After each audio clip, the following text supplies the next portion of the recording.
The Art of Controversy by Arthur Schopenhauer. Translated by T. Bailey Saunders. Section 1. Preliminary. Logic and Dialectic. By the ancients, logic and dialectic were used as synonymous terms, although logisesthai, to think over, to consider, to calculate, and dialegesthai, to converse, are two very different things. The name dialectic was, as we are informed by Diogenes Laertius, first used by Plato, and in the Phaedrus, Sophist, Republic Book 7 and elsewhere, we find that by dialectic he means the regular employment of the reason, and skill in the practice of it. Aristotle also uses the word in this sense, but according to Laurentius Valla, he was the first to use logic too in a similar way. Footnote. He speaks of discerali logicae, that is, difficult points, protasis logicae, aporia logicae. End footnote. Dialectic, therefore, seems to be an older word than logic. Cicero and Quintilian use the words in the same general signification. Footnote. Cicero, in Lucullo, dialecticam inventam esse, veri et falsi quasi disceptatricum, Topica, chapter 2.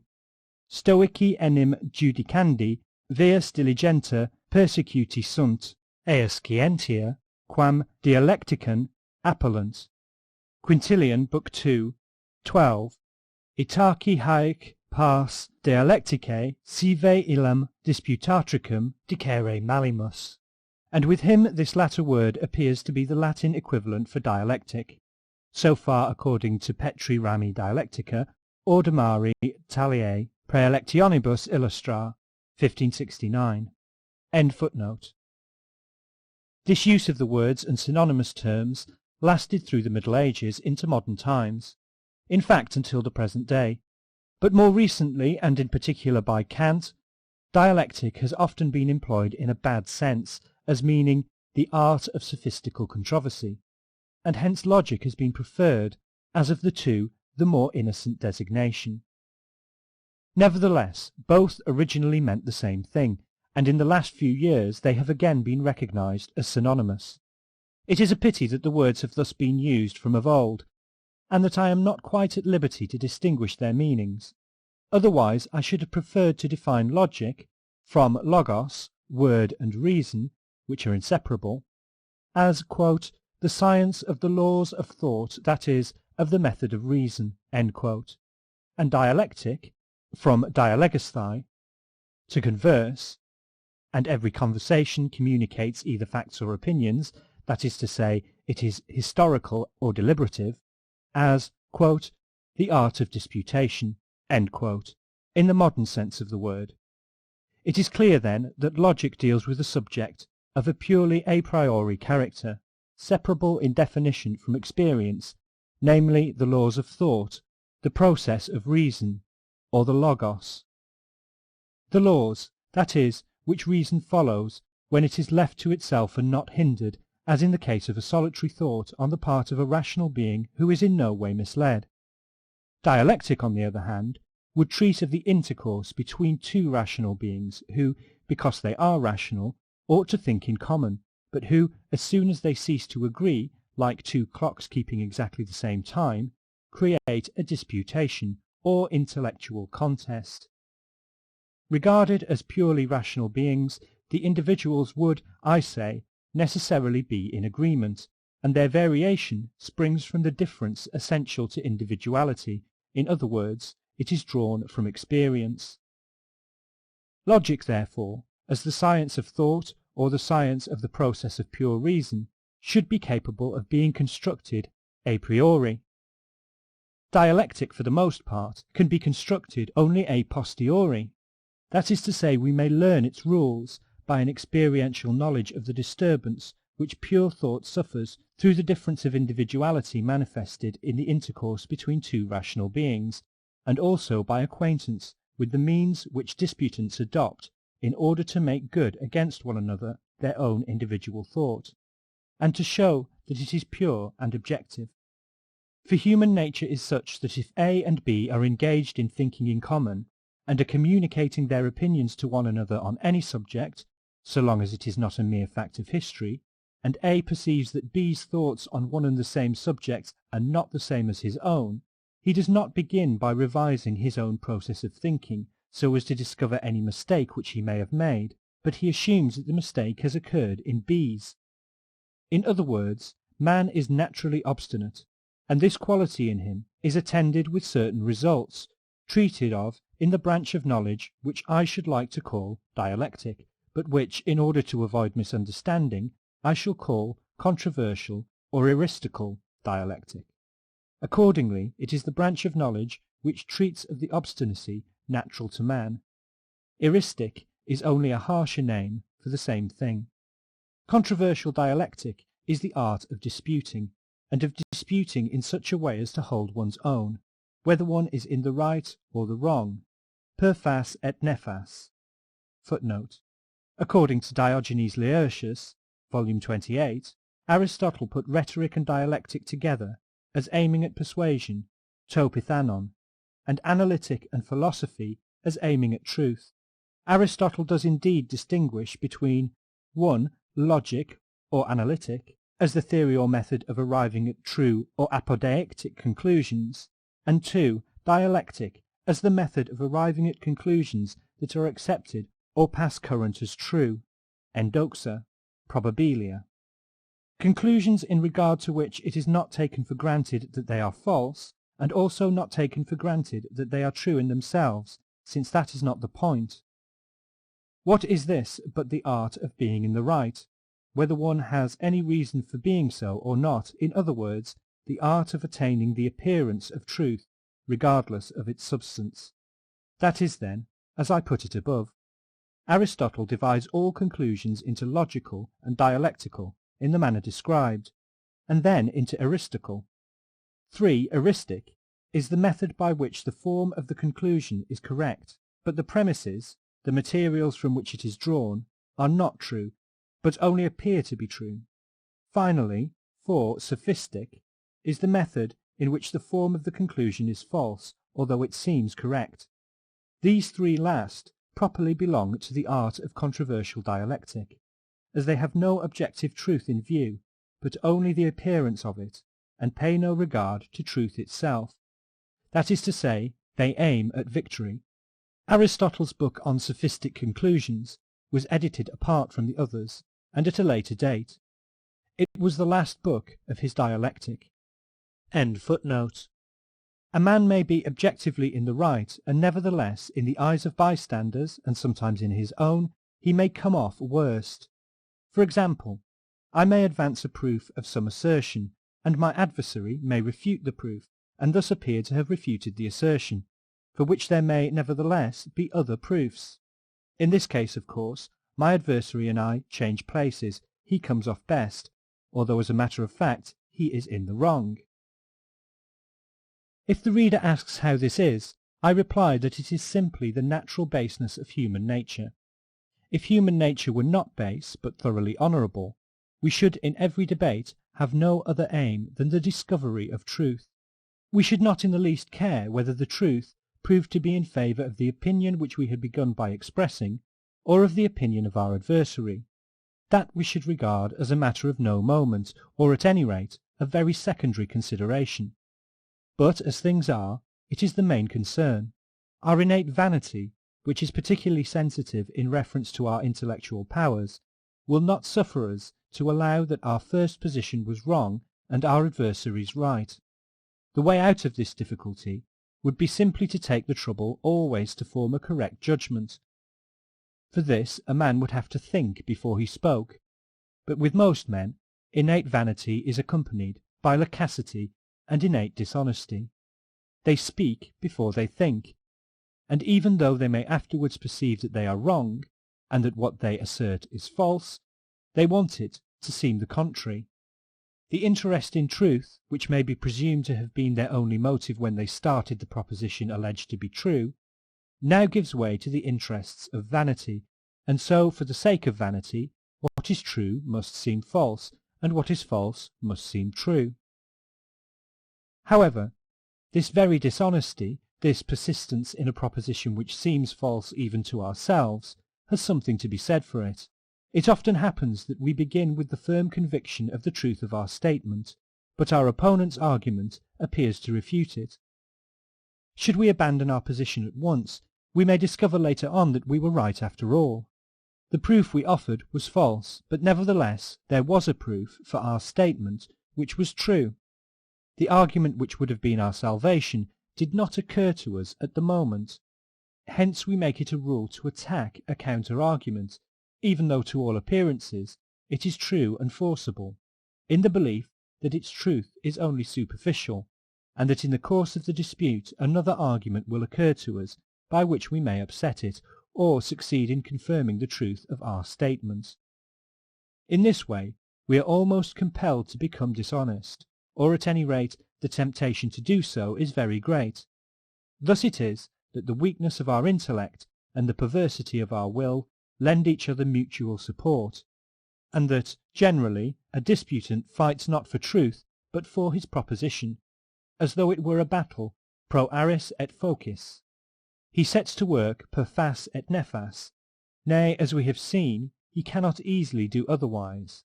As a rule, then, every man will insist on maintaining whatever he has said, even though for the moment he may consider it false or doubtful. Footnote.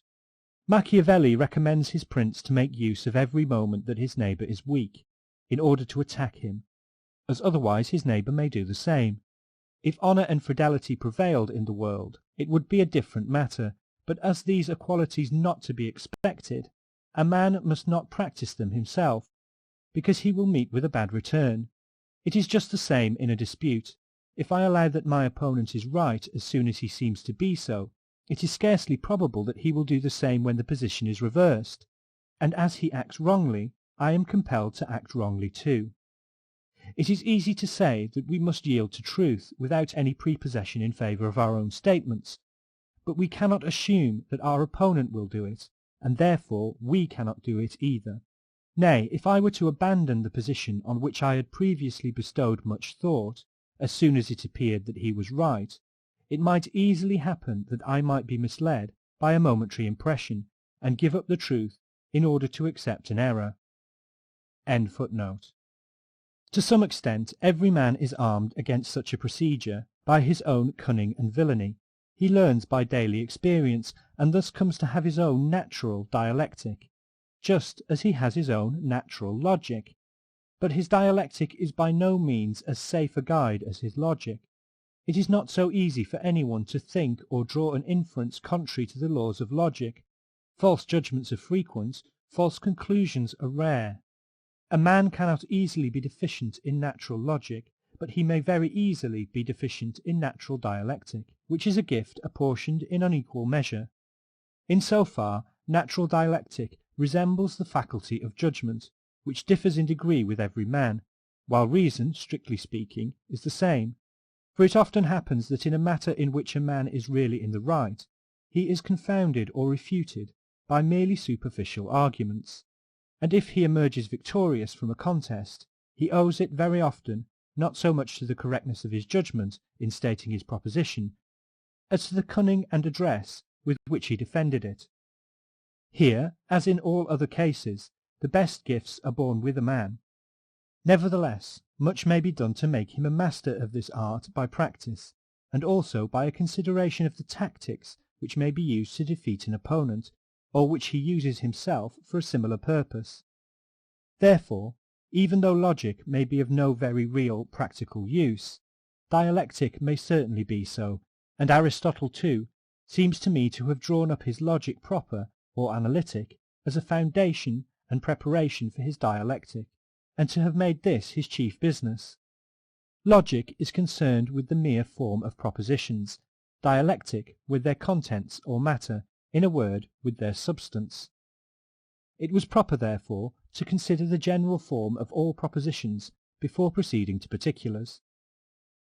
Aristotle does not define the object of dialectic as exactly as I have done it here, for while he allows that its principal object is disputation, he declares at the same time that it is also the discovery of truth. Footnote. Topica, Book 1, 2. End footnote. Again, he says later on that if from the philosophical point of view propositions are dealt with according to their truth, dialectic regards them according to their plausibility, or the measure in which they will win the approval and assent of others. Footnote. Topica, Book 1, 12. End footnote.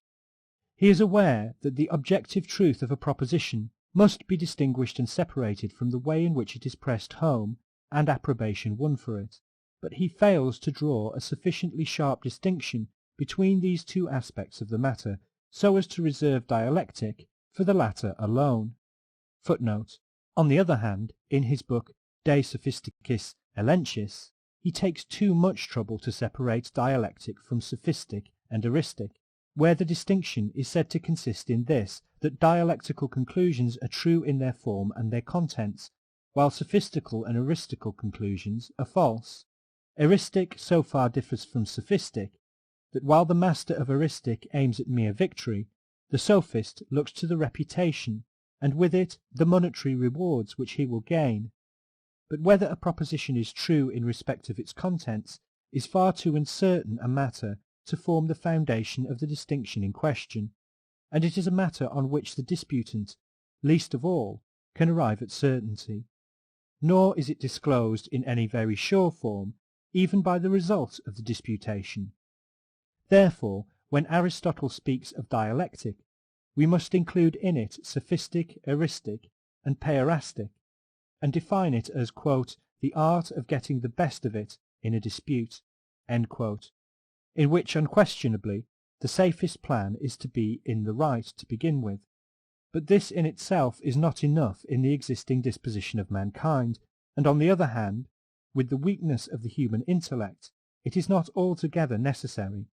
Other expedients are required, which, just because they are unnecessary to the attainment of objective truth, may also be used when a man is objectively in the wrong, and whether or not this is the case is hardly ever a matter of complete certainty.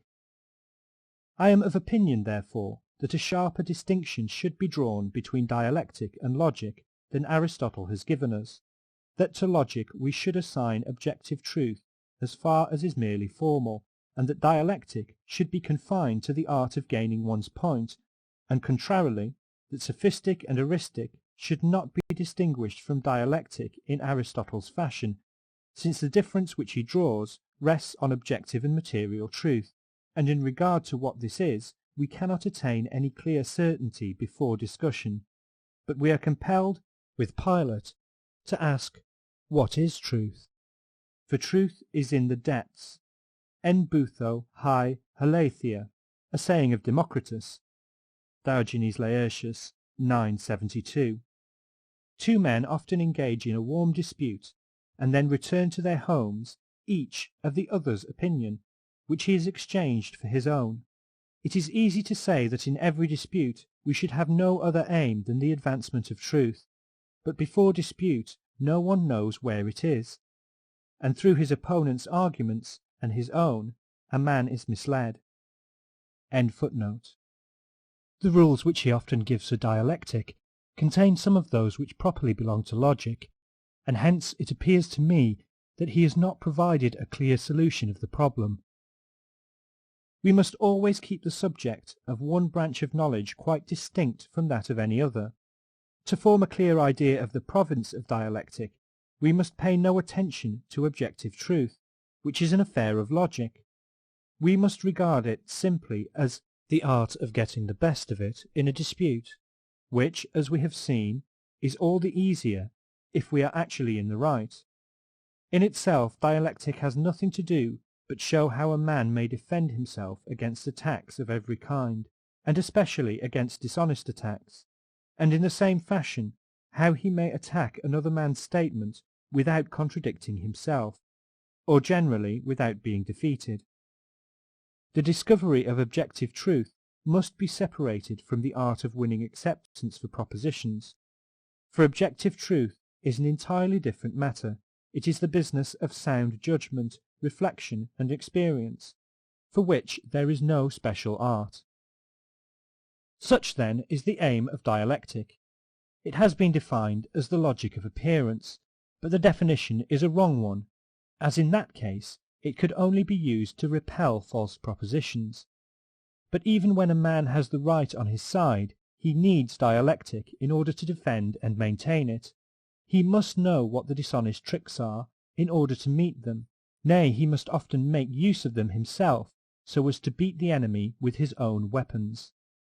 Accordingly, in a dialectical contest, we must put objective truth aside, or rather we must regard it as an accidental circumstance, and look only to the defence of our own position and the refutation of our opponents. In following out the rules to this end, no respect should be paid to objective truth, because we usually do not know where the truth lies. As I have said, a man often does not himself know whether he is in the right or not. He often believes it and is mistaken. Both sides often believe it. Truth is in the depths. At the beginning of a contest, each man believes as a rule that right is on his side. In the course of it, both become doubtful, and the truth is not determined or confirmed until the close. Dialectic, then, need have nothing to do with truth, as little as the fencing master considers who is in the right when a dispute leads to a duel. Thrust and parry is the whole business. Dialectic is the art of intellectual fencing, and it is only when we so regard it that we can erect it into a branch of knowledge. For if we take purely objective truth as our aim, we are reduced to mere logic. If we take the maintenance of false propositions, it is mere sophistic. And in either case, it would have to be assumed that we were aware of what was true and what was false, and it is seldom that we have any clear idea of the truth beforehand. The true conception of dialectic is, then, that which we have formed. It is the art of intellectual fencing, used for the purpose of getting the best of it in a dispute, and, although the name eristic would be more suitable, it is more correct to call it controversial dialectic. Dialectica eristica. Dialectic in this sense of the word has no other aim but to reduce to a regular system and collect and exhibit the arts which most men employ when they observe in a dispute that truth is not on their side, and still attempt to gain the day. Hence, it would be very inexpedient to pay any regard to objective truth or its advancement in a science of dialectic, since this is not done in that original and natural dialectic innate in men, where they strive for nothing but victory. The science of dialectic, in one sense of the word, is mainly concerned to tabulate and analyze dishonest stratagems, in order that in a real debate they may be at once recognized and defeated. It is for this very reason that dialectic must admittedly take victory, and not objective truth, for its aim and purpose. I am not aware that anything has been done in this direction, although I have made inquiries far and wide. Footnote. Diogenes Laertes tells us that among the numerous writings on rhetoric by Theophrastus, all of which have been lost, there was one entitled Agonisticon teis peri toas eristicus gogos theorias. That would have been just what we want. End footnote. It is therefore an uncultivated soil. To accomplish our purpose we must draw from our experience. We must observe how in the debates which often arise in our intercourse with our fellow men, this or that stratagem is employed by one side or the other.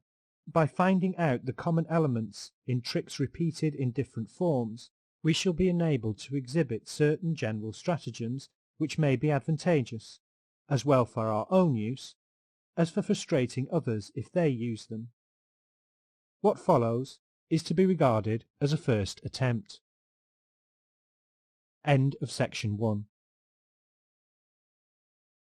Section 2.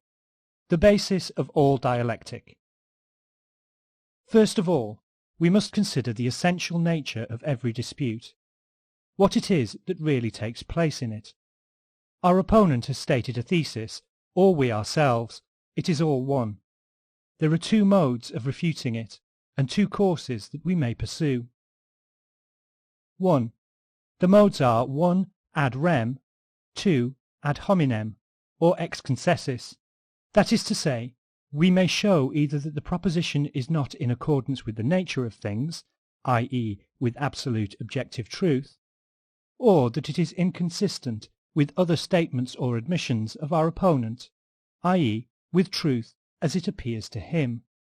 The latter mode of arguing a question produces only a relative conviction, and makes no difference whatever to the objective truth of the matter. 2. The two courses that we may pursue are 1. The direct, and 2. The indirect refutation. The direct attacks the reason for the thesis, the indirect its results. The direct refutation shows that the thesis is not true, the indirect that it cannot be true. The direct course admits of a twofold procedure. Either we may show that the reasons for the statement are false, nego majorem minorem, or we may admit the reasons or premises, but show that the statement does not follow from them, nego consequentiam. That is, we attack the conclusion or form of the syllogism. The direct refutation makes use either of the diversion or of the instance. A. The diversion. We accept our opponent's proposition as true, and then show what follows from it when we bring it into connection with some other proposition acknowledged to be true. We use the two propositions as the premises of a syllogism, giving a conclusion which is manifestly false, as contradicting either the nature of things, footnote, if it is in direct contradiction with a perfectly undoubted truth, we have reduced our opponent's position ad absurdum, end footnote, or other statements of our opponent himself, that is to say, the conclusion is false either ad rem or ad hominem. Footnote. Socrates, in Hippias Major et alias, end footnote.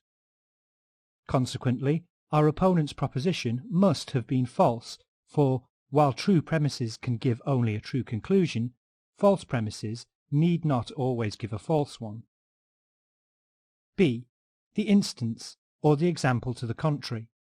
This consists in refuting the general proposition by direct reference to particular cases which are included in it in the way in which it is stated, but to which it does not apply, and by which it is therefore shown to be necessarily false.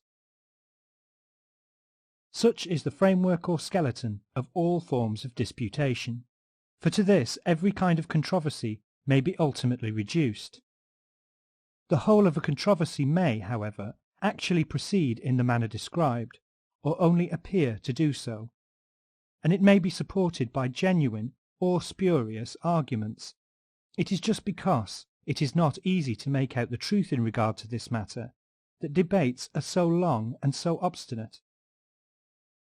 Nor can we, in ordering the argument, separate actual from apparent truth, since even the disputants are not certain about it beforehand.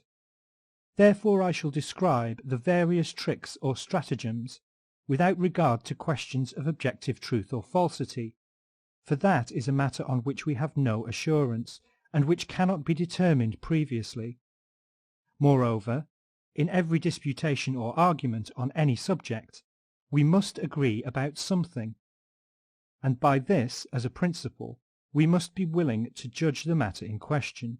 We cannot argue with those who deny principles. Contra negantem principia non est disputandum. End of section 2. Section 3. Stratagems. 1. The extension. This consists in carrying your opponent's proposition beyond its natural limits, in giving it as general a signification and as wide a sense as possible so as to exaggerate it, and, on the other hand, in giving your own proposition as restricted a sense and as narrow limits as you can, because the more general a statement becomes, the more numerous are the objections to which it is open. The defence consists in an accurate statement of the point or essential question at issue. Example 1. I asserted that the English were supreme in drama. My opponent attempted to give an instance to the contrary, and replied that it was a well-known fact that in music, and consequently in opera, they could do nothing at all. I repelled the attack, by reminding him that music was not included in dramatic art, which covered tragedy and comedy alone. This he knew very well. What he had done was to try to generalize my proposition so that it would apply to all theatrical representations, and consequently to opera and then to music, in order to make certain of defeating me. Contrarily, we may save our proposition by reducing it within narrower limits than we had first intended, if our way of expressing it favours this expedient. Example 2. A declares that the Peace of 1814 gave back their independence to all the German towns of the Hanseatic League. B gives an instance to the contrary by reciting the fact that Danzig, which received its independence from Bonaparte, lost it by that peace. A saves himself thus, quote, I said all German towns, and Danzig was in Poland. End quote. This trick was mentioned by Aristotle in the Topica, Book 8, chapters 11 and 12. Example 3. Lamarck, in his Philosophie zoologique, Volume 1, page 208, states that the polyp has no feeling, because it has no nerves. It is certain, however, that it has some sort of perception, for it advances towards light by moving in an ingenious fashion from branch to branch, and seizes its prey. Hence it has been assumed that its nervous system is spread over the whole of its body in equal measure, as though it were blended with it, for it is obvious that the polyp possesses some faculty of perception without having any separate organs of sense. Since this assumption refutes Lamarck's position, he argues thus, quote, in that case, all parts of its body must be capable of every kind of feeling, and also of motion, of will, of thought. The polyp would have all the organs of the most perfect animal in every point of its body. Every point could see, smell, taste, hear, and so on.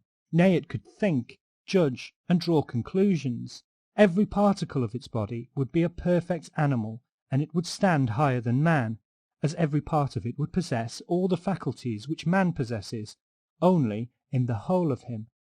Further, there would be no reason for not extending what is true of the polyp to all monads, the most imperfect of all creatures, and ultimately to the plants, which are also alive, etc., etc. End quote. By using dialectical tricks of this kind, a writer betrays that he is secretly conscious of being in the wrong, because it was said that the creature's whole body is sensitive to light, and is therefore possessed of nerves. He makes out that its whole body is capable of thought. 2. The homonymy. This trick is to extend a proposition to something which has little or nothing in common with the matter in question but the similarity of the word, then to refute it triumphantly, and so claim credit for having refuted the original statement. It may be noted here that synonyms are two words for the same conception. Homonyms, two conceptions which are covered by the same word. See Aristotle, Topica, Book 1, chapter 13. Deep, cutting, high, used at one moment of bodies, at another of tones, are homonyms. Honourable and honest are synonyms. This is a trick which may be regarded as identical with the sophism ex homonymia, although, if the sophism is obvious, it will deceive no one. Every light can be extinguished. The intellect is a light, therefore it can be extinguished. Here it is at once clear that there are four terms in the syllogism, light being used both in a real and in a metaphorical sense. But if the sophism takes a subtle form, it is of course apt to mislead, especially where the conceptions which are covered by the same word are related and inclined to be interchangeable. It is never subtle enough to deceive if it is used intentionally, and therefore cases of it must be collected from actual and individual experience. It would be a very good thing if every trick could receive some short and obviously appropriate name, so that when a man used this or that particular trick, he could be at once reproached for it. I will give two examples of the homonymy. Example 1. A. Quote, you are not yet initiated into the mysteries of the Kantian philosophy. End quote. B. Quote, "Oh, if it is mysteries you're talking of, I'll have nothing to do with them." End quote.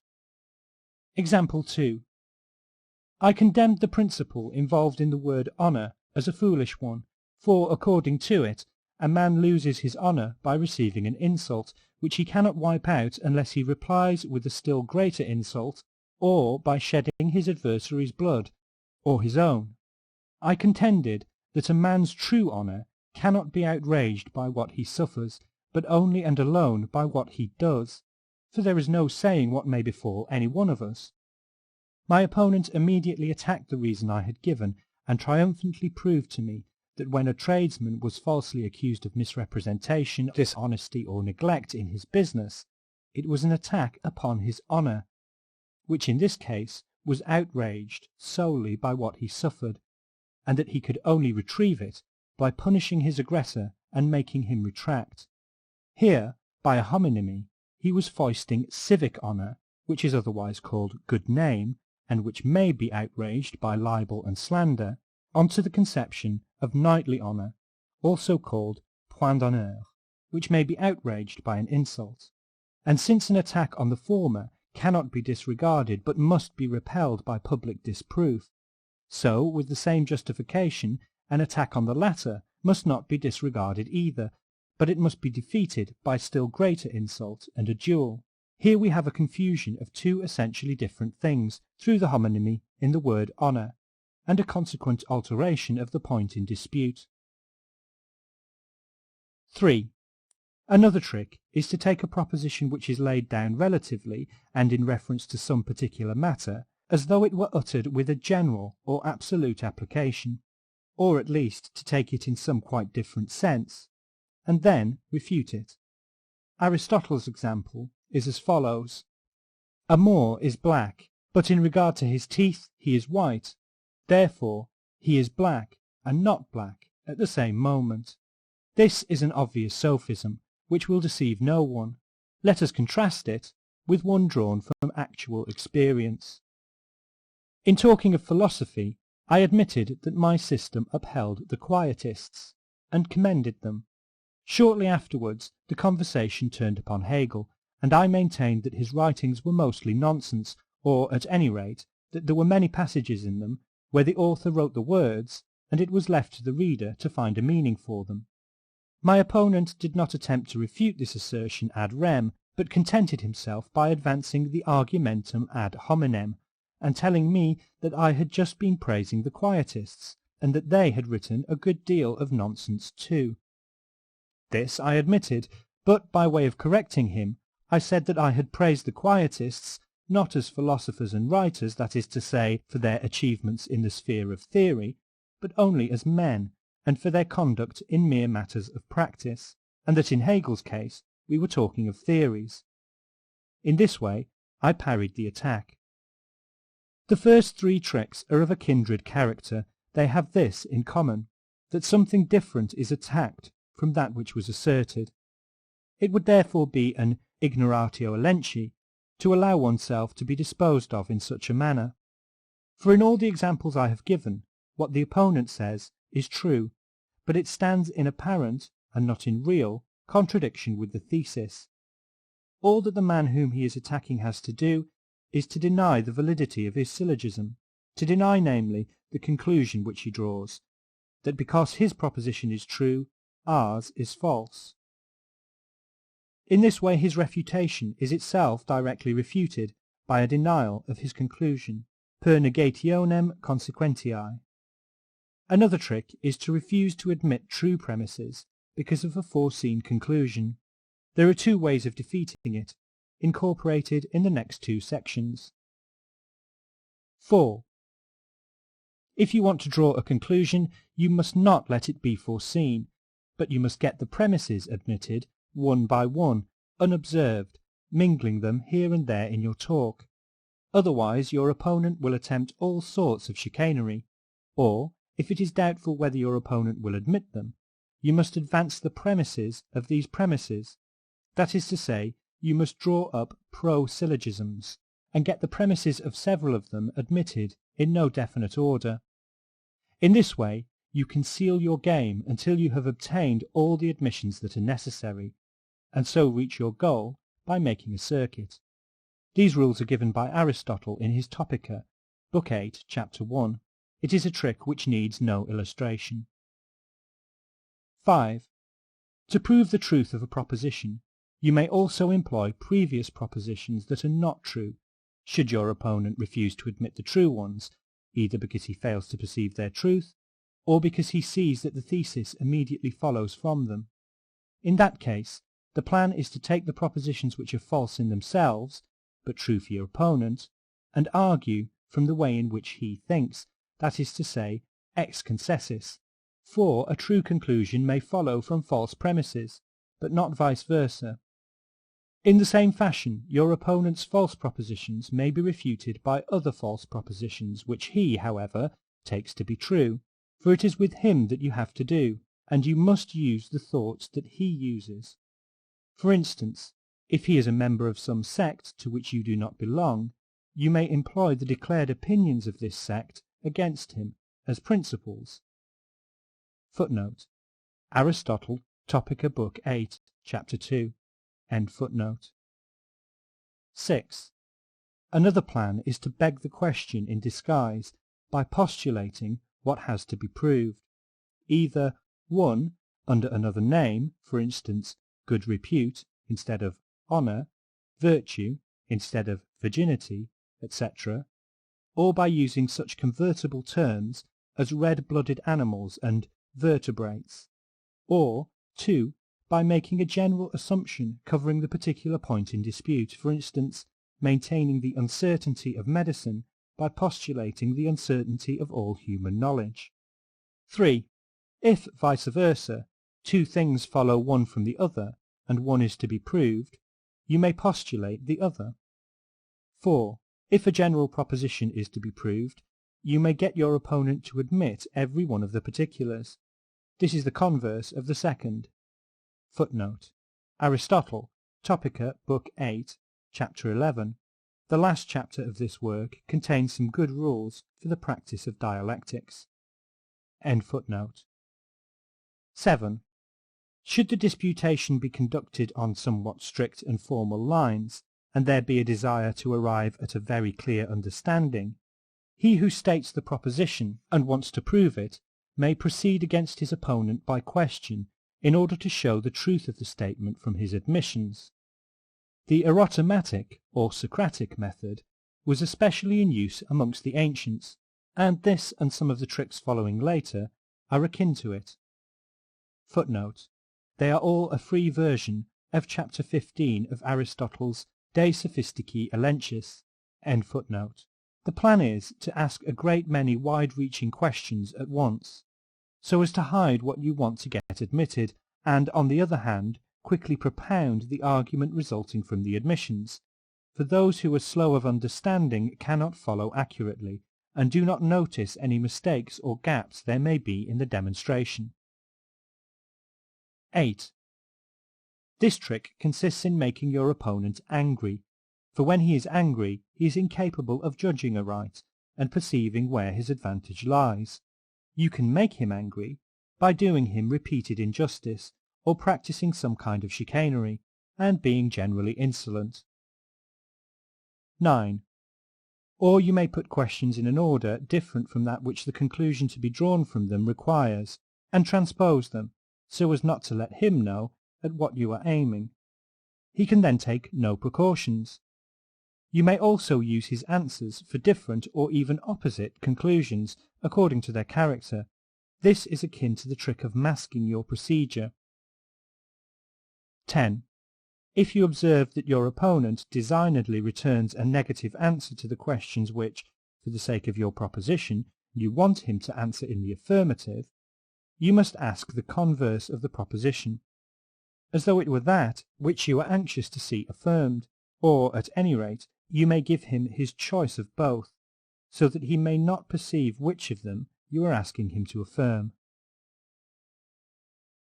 End of Section 3. Section 4. Stratagems, Part 2. 11.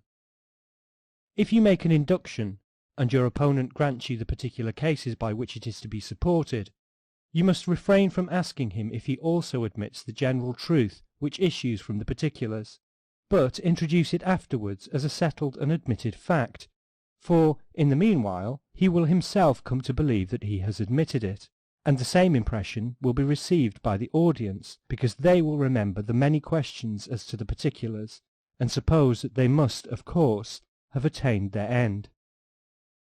12. If the conversation turns upon some general conception which has no particular name, but requires some figurative or metaphorical designation, you must begin by choosing a metaphor that is favourable to your proposition. For instance, the names used to denote the two political parties in Spain, Civiles and Libertates, are obviously chosen by the latter. The name Protestants is chosen by themselves, and also the name Evangelicals, but the Catholics call them heretics. Similarly, in regard to the names of things which admit of a more exact and definite meaning, for example, if your opponent proposes an alteration, you can call it an innovation, as this is an invidious word. If you yourself make the proposal, it will be the converse. In the first case, you can call the antagonistic principle the existing order, in the second, antiquated prejudice. What an impartial man with no further purpose to serve would call public worship, or system of religion, is described by an adherent as piety, godliness, and by an opponent as bigotry, superstition. This is, at bottom, a subtle petitio principii. What is sought to be proved is, first of all, inserted in the definition, whence it is then taken by mere analysis. What one man calls placing in safe custody, another calls throwing into prison. A speaker often betrays his purpose beforehand by the names which he gives to things. One man talks of the clergy, another of the priests. Of all the tricks of controversy, this is the most frequent, and it is used instinctively. You hear of religious zeal or fanaticism, a faux pas, a piece of gallantry or adultery, an equivocal or a bawdy story, embarrassment or bankruptcy. Through influences and connection, or by bribery and nepotism, sincere gratitude, or good pay. 13. To make your opponent accept a proposition, you must give him the counter-proposition as well, leaving him his choice of the two, and you must render the contrast as glaring as you can, so that to avoid being paradoxical, he will accept the proposition, which is thus made to look quite probable. For instance, if you want to make him admit that a boy must do everything that his father tells him to, ask him, quote, whether in all things we must obey or disobey our parents, end quote. Or if a thing is said to occur often, ask whether by often you are to understand few or many cases, and he will say many. It is as though you were to put grey next black, and call it white, or next white, and call it black. 14. This, which is an impudent trick, is played as follows. When your opponent has answered several of your questions without the answers turning out favourable to the conclusion at which you are aiming, advance the desired conclusion, although it does not in the least follow, as though it had been proved, and proclaim it in a tone of triumph. If your opponent is shy or stupid, and you yourself possess a great deal of impudence and a good voice, the trick may easily succeed. It is akin to the fallacy, non causae ut causae. 15. If you have advanced a paradoxical proposition and find a difficulty in proving it, you may submit for your opponent's acceptance or rejection some true proposition, the truth of which, however, is not quite palpable, as though you wished to draw your proof from it. Should he reject it because he suspects a trick, you can obtain your triumph by showing how absurd he is. Should he accept it, you have got reason on your side for the moment, and must now look about you, or else you can employ the previous trick as well, and maintain that your paradox is proved by the proposition which he has accepted. For this an extreme degree of impudence is required, but experience shows cases of it, and there are people who practice it by instinct. 16. Another trick is to use arguments ad hominem or ex concessis. Footnote. The truth from which I draw my proof may be either 1. Of an objective and universally valid character, in that case my proof is veracious, secundum veritatem, and it is such proof alone that has any genuine validity, or 2. It may be valid only for the person to whom I wish to prove my proposition, and with whom I am disputing. He has, that is to say, either taken up some position once for all as a prejudice, or hastily admitted it in the course of the dispute, and on this I ground my proof. In that case it is a proof valid only for this particular man. Ad hominem. I compel my opponent to grant my proposition, but I fail to establish it as a truth of universal validity.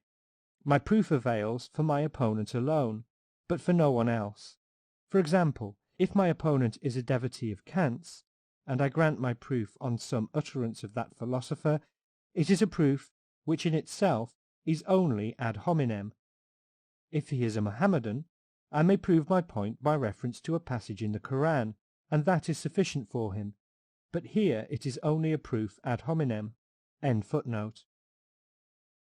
When your opponent makes a proposition, you must try to see whether it is not in some way, if needs be only apparently, inconsistent with some other proposition which he has made or admitted, or with the principles of a school or sect which he has commended and approved, or with the actions of those who support the sect, or else with those who give it only an apparent and spurious support, or with his own actions or want of action. For example, should he defend suicide, you may at once exclaim, "Why don't you hang yourself?" Should he maintain that Berlin is an unpleasant place to live in, you must say, "Why don't you leave by the first train?" Some such claptrap is always possible. 17. If your opponent presses you with a counterproof, you will often be able to save yourself by advancing some subtle distinction, which, it is true, had not previously occurred to you, that is, if the matter admits of a double application, or of being taken in any ambiguous sense. 18. If you observe that your opponent has taken up a line of argument which will end in your defeat, you must not allow him to carry it to its conclusion, but interrupt the course of the dispute in time, or break it off altogether, or lead him away from the subject, and bring him to others. In short, you must effect the trick which will be noticed later on, the mutatio controversiae, see section 29. 19. Should your opponent expressly challenge you to produce any objection to some definite point in his argument, and you have nothing much to say, you must try to give the matter a general turn, and then talk against that. If you are called upon to say why a particular physical hypothesis cannot be accepted, you may speak of the fallibility of human knowledge, and give various illustrations of it. 20. When you have elicited all your premises, and your opponent has admitted them, you must refrain from asking him for the conclusion, but draw it at once for yourself. Nay, even though one or other of the premises should be lacking, you may take it as though it too had been admitted, and draw the conclusion. This trick is an application of the fallacy non causae ut causae.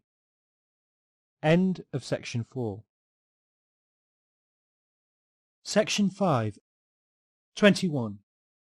When your opponent uses a merely superficial or sophistical argument, and you see through it, you can, it is true, refute it by setting forth its captious and superficial character. But it is better to meet him with a counter-argument which is just as superficial and sophistical, and so dispose of him. For it is with victory that you are concerned, and not with truth. If, for example, he adopts an argument ad hominem, it is sufficient to take the force out of it by a counter-argumentum ad hominem or argumentum ex concessis. And, in general, instead of setting forth the true state of the case at equal length, it is shorter to take this course if it lies open to you. 22.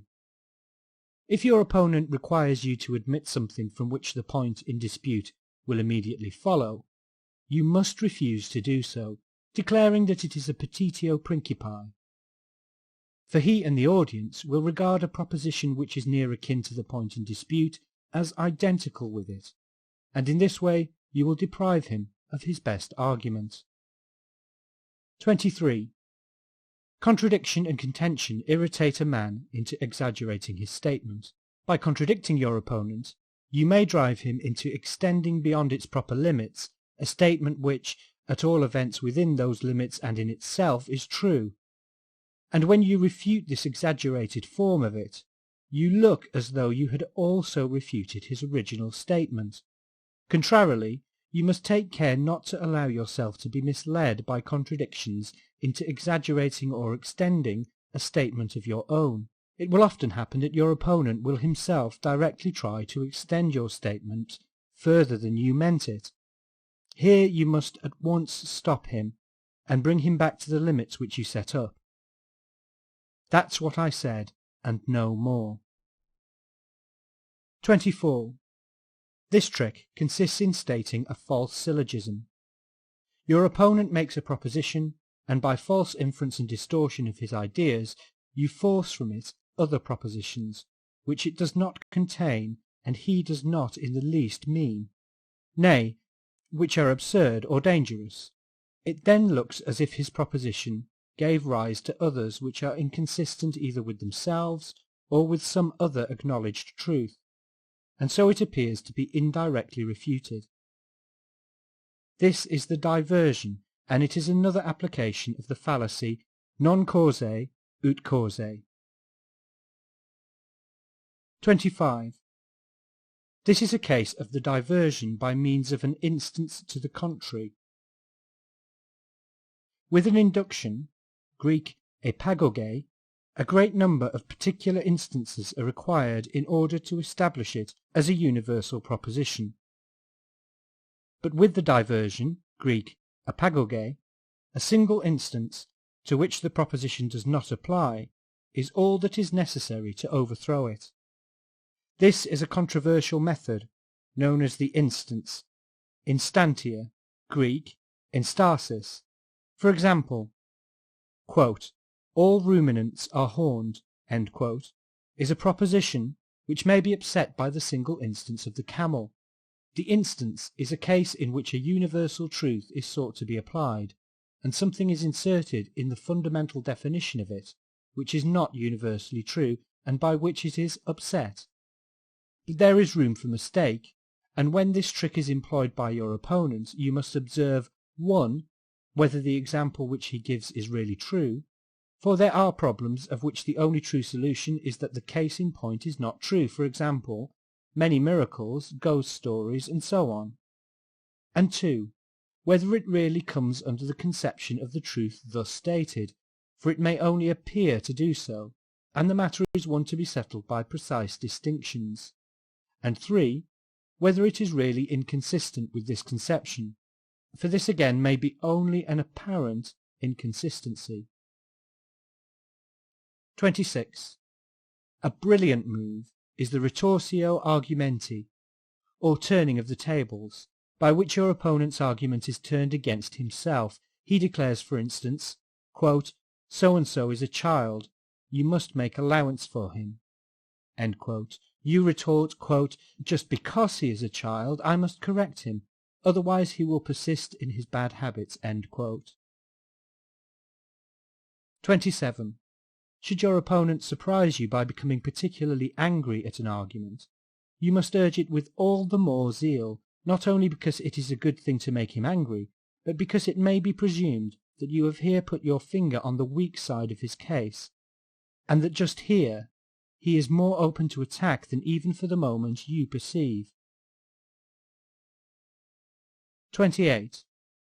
This is chiefly practicable in a dispute between scholars in the presence of the unlearned.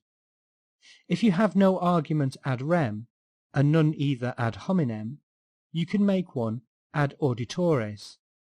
That is to say, you can start some invalid objection which, however, only an expert sees to be invalid. Now your opponent is an expert, but those who form your audience are not, and accordingly in their eyes he is defeated, particularly if the objection which you make places him in any ridiculous light. People are ready to laugh, and you have the laughers on your side. To show that your objection is an idle one would require a long explanation on the part of your opponent, and a reference to the principles of the branch of knowledge in question, or to the elements of the matter which you are discussing, and people are not disposed to listen to it. For example, your opponent states that in the original formation of a mountain range, the granite and other elements in its composition were, by reason of their high temperature, in a fluid or molten state, that the temperature must have amounted to some 480 degrees Fahrenheit, and that when the mass took shape it was covered by the sea. You reply by an argument ad auditores that at that temperature, nay indeed long before it had been reached, namely at 212 degrees Fahrenheit, the sea would have been boiled away and spread through the air in the form of steam. At this the audience laughs. To refute the objection, your opponent would need to show that the boiling point depends not only on the degree of warmth, but also on the atmospheric pressure, and that as soon as about half the sea water had gone off in the shape of steam, this pressure would be so greatly increased that the rest of it would fail to boil, even at a temperature of 480 degrees. He is debarred from giving this explanation, as it would require a treatise to demonstrate the matter to those who had no acquaintance with physics. 29. See section 18. If you find that you are being worsted, you can make a diversion, that is, you can suddenly begin to talk of something else, as though it had a bearing on the matter in dispute, and afforded an argument against your opponent. This may be done without presumption if the diversion has, in fact, some general bearing on the matter, but it is a piece of impudence if it has nothing to do with the case, and is only brought in by way of attacking your opponent. For example, I praise the system prevailing in China, where there is no such thing as hereditary nobility, and offices are bestowed only on those who succeed in competitive examinations. My opponent maintained that learning, as little as the privilege of birth, of which he had a high opinion, fits a man for office. We argued, and he got the worst of it. Then he made a diversion, and declared that in China all ranks were punished with the bastinado, which he connected with the immoderate indulgence in tea, and proceeded to make both of them a subject of reproach to the Chinese. To follow him into all this would have been to allow oneself to be drawn into a surrender of the victory which had already been won. The diversion is mere impudence if it completely abandons the point in dispute, and raises, for instance, some such objection as, "Yes, and you also said just now," and so on. For then the argument becomes to some extent personal, of the kind which will be treated of in the last section. Strictly speaking, it is halfway between the Argumentum Ad Personam, which will there be discussed, and the Argumentum Ad Hominem. How very innate this trick is may be seen in every quarrel between common people. If one of the parties makes some personal reproach against the other, the latter, instead of answering it by refuting it, allows it to stand, as it were admits it, and replies by reproaching his antagonist on some other ground. This is a stratagem like that pursued by Scipio when he attacked the Carthaginians, not in Italy but in Africa. In war diversions of this kind may be profitable, but in a quarrel they are poor expedients, because the reproaches remain, and those who look on hear the worst that can be said of both parties. It is a trick that should be used only faute de mieux. 30. This is the Argumentum Ad Vericundium. It consists in making an appeal to authority rather than reason, and in using such an authority as may suit the degree of knowledge possessed by your opponent. Every man prefers belief to the exercise of judgment, says Seneca, and it is therefore an easy matter if you have an authority on your side which your opponent respects. The more limited his capacity and knowledge, the greater is the number of the authorities who weigh with him.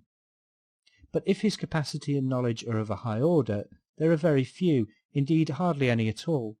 He may perhaps admit the authority of professional men versed in a science or an art or a handicraft, of which he knows little or nothing, but even so he will regard it with suspicion.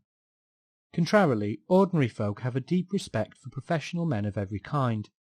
They are unaware that a man who makes a profession of a thing loves it not for the thing itself, but for the money he makes by it, or that it is rare for a man who teaches to know his subject thoroughly, for if he studies it as he ought, he has in most cases no time left in which to teach it. But there are very many authorities who find respect with the mob, and if you have none, that is quite suitable. You can take one that appears to be so. You may quote what some said in another sense or in other circumstances. Authorities which your opponent fails to understand are those of which he generally thinks the most. The unlearned entertain a peculiar respect for a Greek or a Latin flourish. You may also, should it be necessary, not only twist your authorities, but actually falsify them, or quote something which you have invented entirely yourself. As a rule, your opponent has no books at hand, and could not use them if he had. The finest illustration of this is furnished by the French curé, who, to avoid being compelled like other citizens to pave the street in front of his house, quoted a saying which he described as biblical, paviant illi ego non pavebo. That was quite enough for the municipal officers. A universal prejudice may also be used as an authority, for most people think with Aristotle that may be said to exist, which many believe.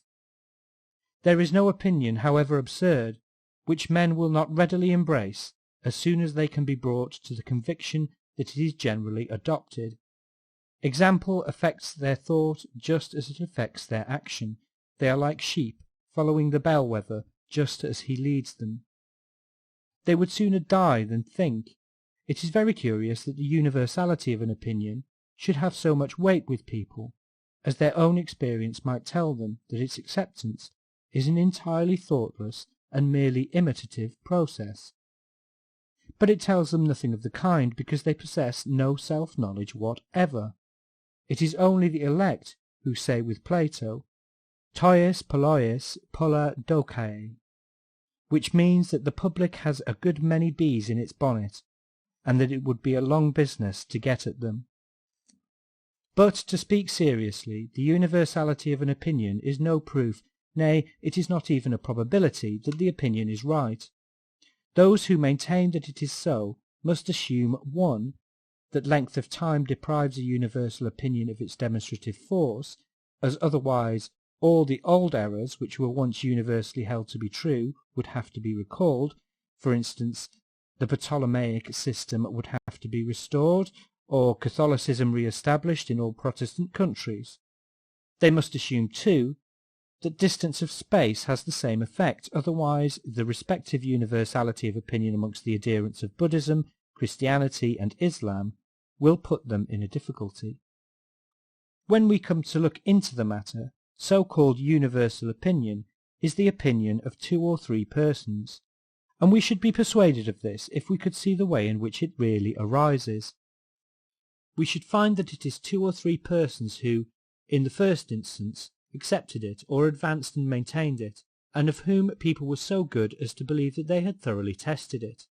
Then a few other persons, persuaded beforehand that the first were men of the requisite capacity, also accepted the opinion. These again were trusted by many others, whose laziness suggested to them that it was better to believe at once than to go through the troublesome task of testing the matter for themselves.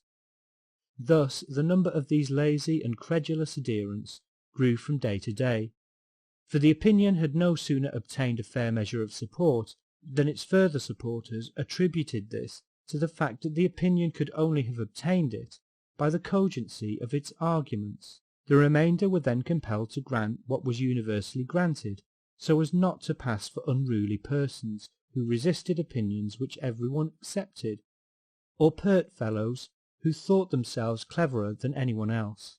When an opinion reaches this stage, adhesion becomes a duty, and henceforward the few who are capable of forming a judgment hold their peace.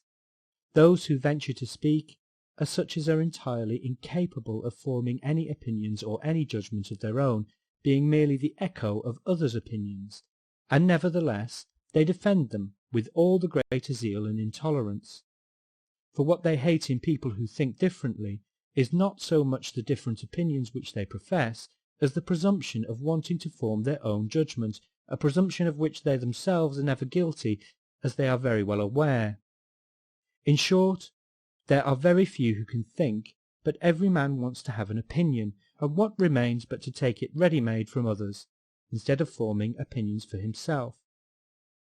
Since this is what happens, where is the value of the opinion even of 100 millions? It is no more established than an historical fact reported by 100 chroniclers who can be proved to have plagiarized it from one another, the opinion in the end being traceable to a single individual. Footnote. See Bayle's Pensées sur les comètes, Volume 1, page 10. End footnote. It is all what I say, what you say, and finally what he says, and the whole of it is nothing but a series of assertions. Dico ego, tu dicis, sed denique dixit et ille, dictaque post toties, nil nisi dicta vides. Nevertheless, in a dispute with ordinary people, we may employ universal opinion as an authority, for it will generally be found that when two of them are fighting, that is the weapon which both of them choose as a means of attack. If a man of the better sort has to deal with them, it is most advisable for him to condescend to the use of this weapon too, and to select such authorities as will make an impression on his opponent's weak side. For ex hypoiesi, he is as insensible to all rational argument as a horny-hided Siegfried, dipped in the flood of incapacity and unable to think or judge. Before a tribunal, the dispute is one between authorities alone. Such authoritative statements, I mean, as are laid down by legal experts, and here the exercise of judgment consists in discovering what law or authority applies to the case in question. There is, however, plenty of room for dialectic, for should the case in question and the law not really fit each other, they can, if necessary, be twisted, until they appear to do so, or vice versa. End of section 5. Section 6. 31. If you know that you have no reply to the arguments which your opponent advances, you may, by a fine stroke of irony, declare yourself to be an incompetent judge. What you now say passes my poor powers of comprehension. It may be all very true, but I can't understand it, and I refrain from any expression of opinion on it. In this way, you insinuate to the bystanders, with whom you are in good repute, that what your opponent says is nonsense. Thus, when Kant's Critique appeared, or rather, when it began to make a noise in the world, many professors of the old eclectic school declared that they failed to understand it, in the belief that their failure settled the business. But when the adherents of the new school proved to them that they were quite right, and had really failed to understand it, they were in a very bad humour. This is a trick which may be used only when you are quite sure that the audience thinks much better of you than of your opponent. A professor, for instance, may try it on a student. Strictly, it is a case of the preceding trick. It is a particularly malicious assertion of one's own authority, instead of giving reasons. The counter-trick is to say, I beg your pardon, but with your penetrating intellect, it must be very easy for you to understand anything, and it can only be my poor statement of the matter that is at fault. And then go on to rub it into him until he understands it nolens volens, and sees for himself that it was really his own fault alone. In this way you parry his attack. With the greatest politeness he wanted to insinuate that you were talking nonsense, and you, with equal courtesy, prove to him that he is a fool. 32. If you are confronted with an assertion, there is a short way of getting rid of it, or at any rate of throwing suspicion on it, by putting it in some odious category, even though the connection is only apparent, or else of a loose character. You can say, for instance, that is Manichaeism, or it is Arianism, or Pelagianism, or Idealism, or Spinozism, or Pantheism, or Brownianism, or Naturalism, or Atheism, or Rationalism, Spiritualism, Mysticism, and so on. In making an objection of this kind, you take it for granted, 1. That the assertion in question is identical with, or at least contained in, the category cited, that is to say, you cry out, "Oh, I have heard that before," and 2. That the system referred to has been entirely refuted, and does not contain a word of truth. 33. That's all very well in theory, but it won't do in practice. In this sophism you admit the premises but deny the conclusion, in contradiction with a well-known rule of logic. The assertion is based upon an impossibility. What is right in theory must work in practice, and if it does not, there is a mistake in the theory. Something has been overlooked and not allowed for. And consequently, what is wrong in practice is wrong in theory too. 34. When you state a question or an argument, and your opponent gives you no direct answer or reply, but evades it by a counter-question, or an indirect answer, or some assertion which has no bearing on the matter, and generally tries to turn the subject, it is a sure sign that you have touched a weak spot, sometimes without knowing it. You have, as it were, reduced him to silence. You must, therefore, urge the point all the more, and not let your opponent evade it, even when you do not know where the weakness which you have hit upon really lies. 35. There is another trick which, as soon as it is practicable, makes all others unnecessary. Instead of working on your opponent's intellect by argument, work on his will by motive, and he, and also the audience if they have similar interests, will at once be won over to your opinion, even though you got it out of a lunatic asylum. For, as a general rule, half an ounce of will is more effective than 100 weight of insight and intelligence. This, it is true, can be done only under particular circumstances. If you succeed in making your opponent feel that his opinion, should it prove to be true, will be distinctly prejudicial to his interest, he will let it drop like a hot potato, and feel that it was very imprudent to take it up. A clergyman, for instance, is defending some philosophical dogma. You make him sensible of the fact that it is in immediate contradiction with one of the fundamental doctrines of his church, and he abandons it. A landed proprietor maintains that the use of machinery in agricultural operations, as practised in England, is an excellent institution, since an engine does the work of many men. You give him to understand that it will not be very long before carriages are also worked by steam, and that the value of his large stud will be greatly depreciated, and you will see what he will say. In such cases, every man feels how thoughtless it is to sanction a law unjust to himself, quam temere in nosmet legem sancimus iniquam. Nor is it otherwise if the bystanders, but not your opponent, belong to the same sect, guild, industry, club, etc. as yourself. Let his thesis be never so true, as soon as you hint that it is prejudicial to the common interests of the said society, all the bystanders will find that your opponent's arguments, however excellent they be, are weak and contemptible, and that yours, on the other hand, though they were random conjecture, are correct and to the point. You will have a chorus of loud approval on your side, and your opponent will be driven out of the field with ignominy. Nay, the bystanders will believe, as a rule, that they have agreed with you out of pure conviction, for what is not to our interest mostly seems absurd to us, our intellect being no siccum lumen. This trick might be called taking the tree by its root.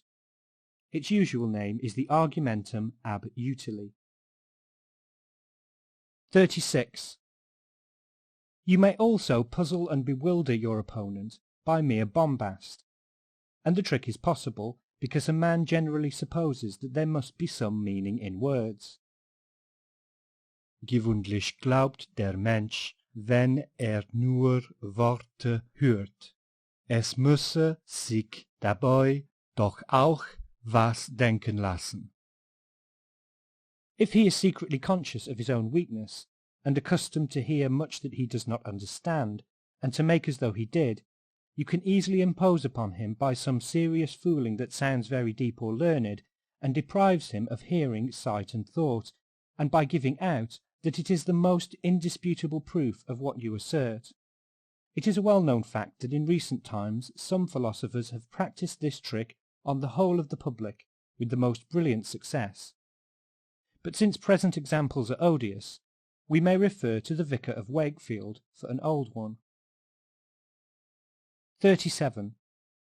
Should your opponent be in the right, but, luckily for your contention, choose a faulty proof, you can easily manage to refute it, and then claim that you have thus refuted his whole position. This is a trick which ought to be one of the first.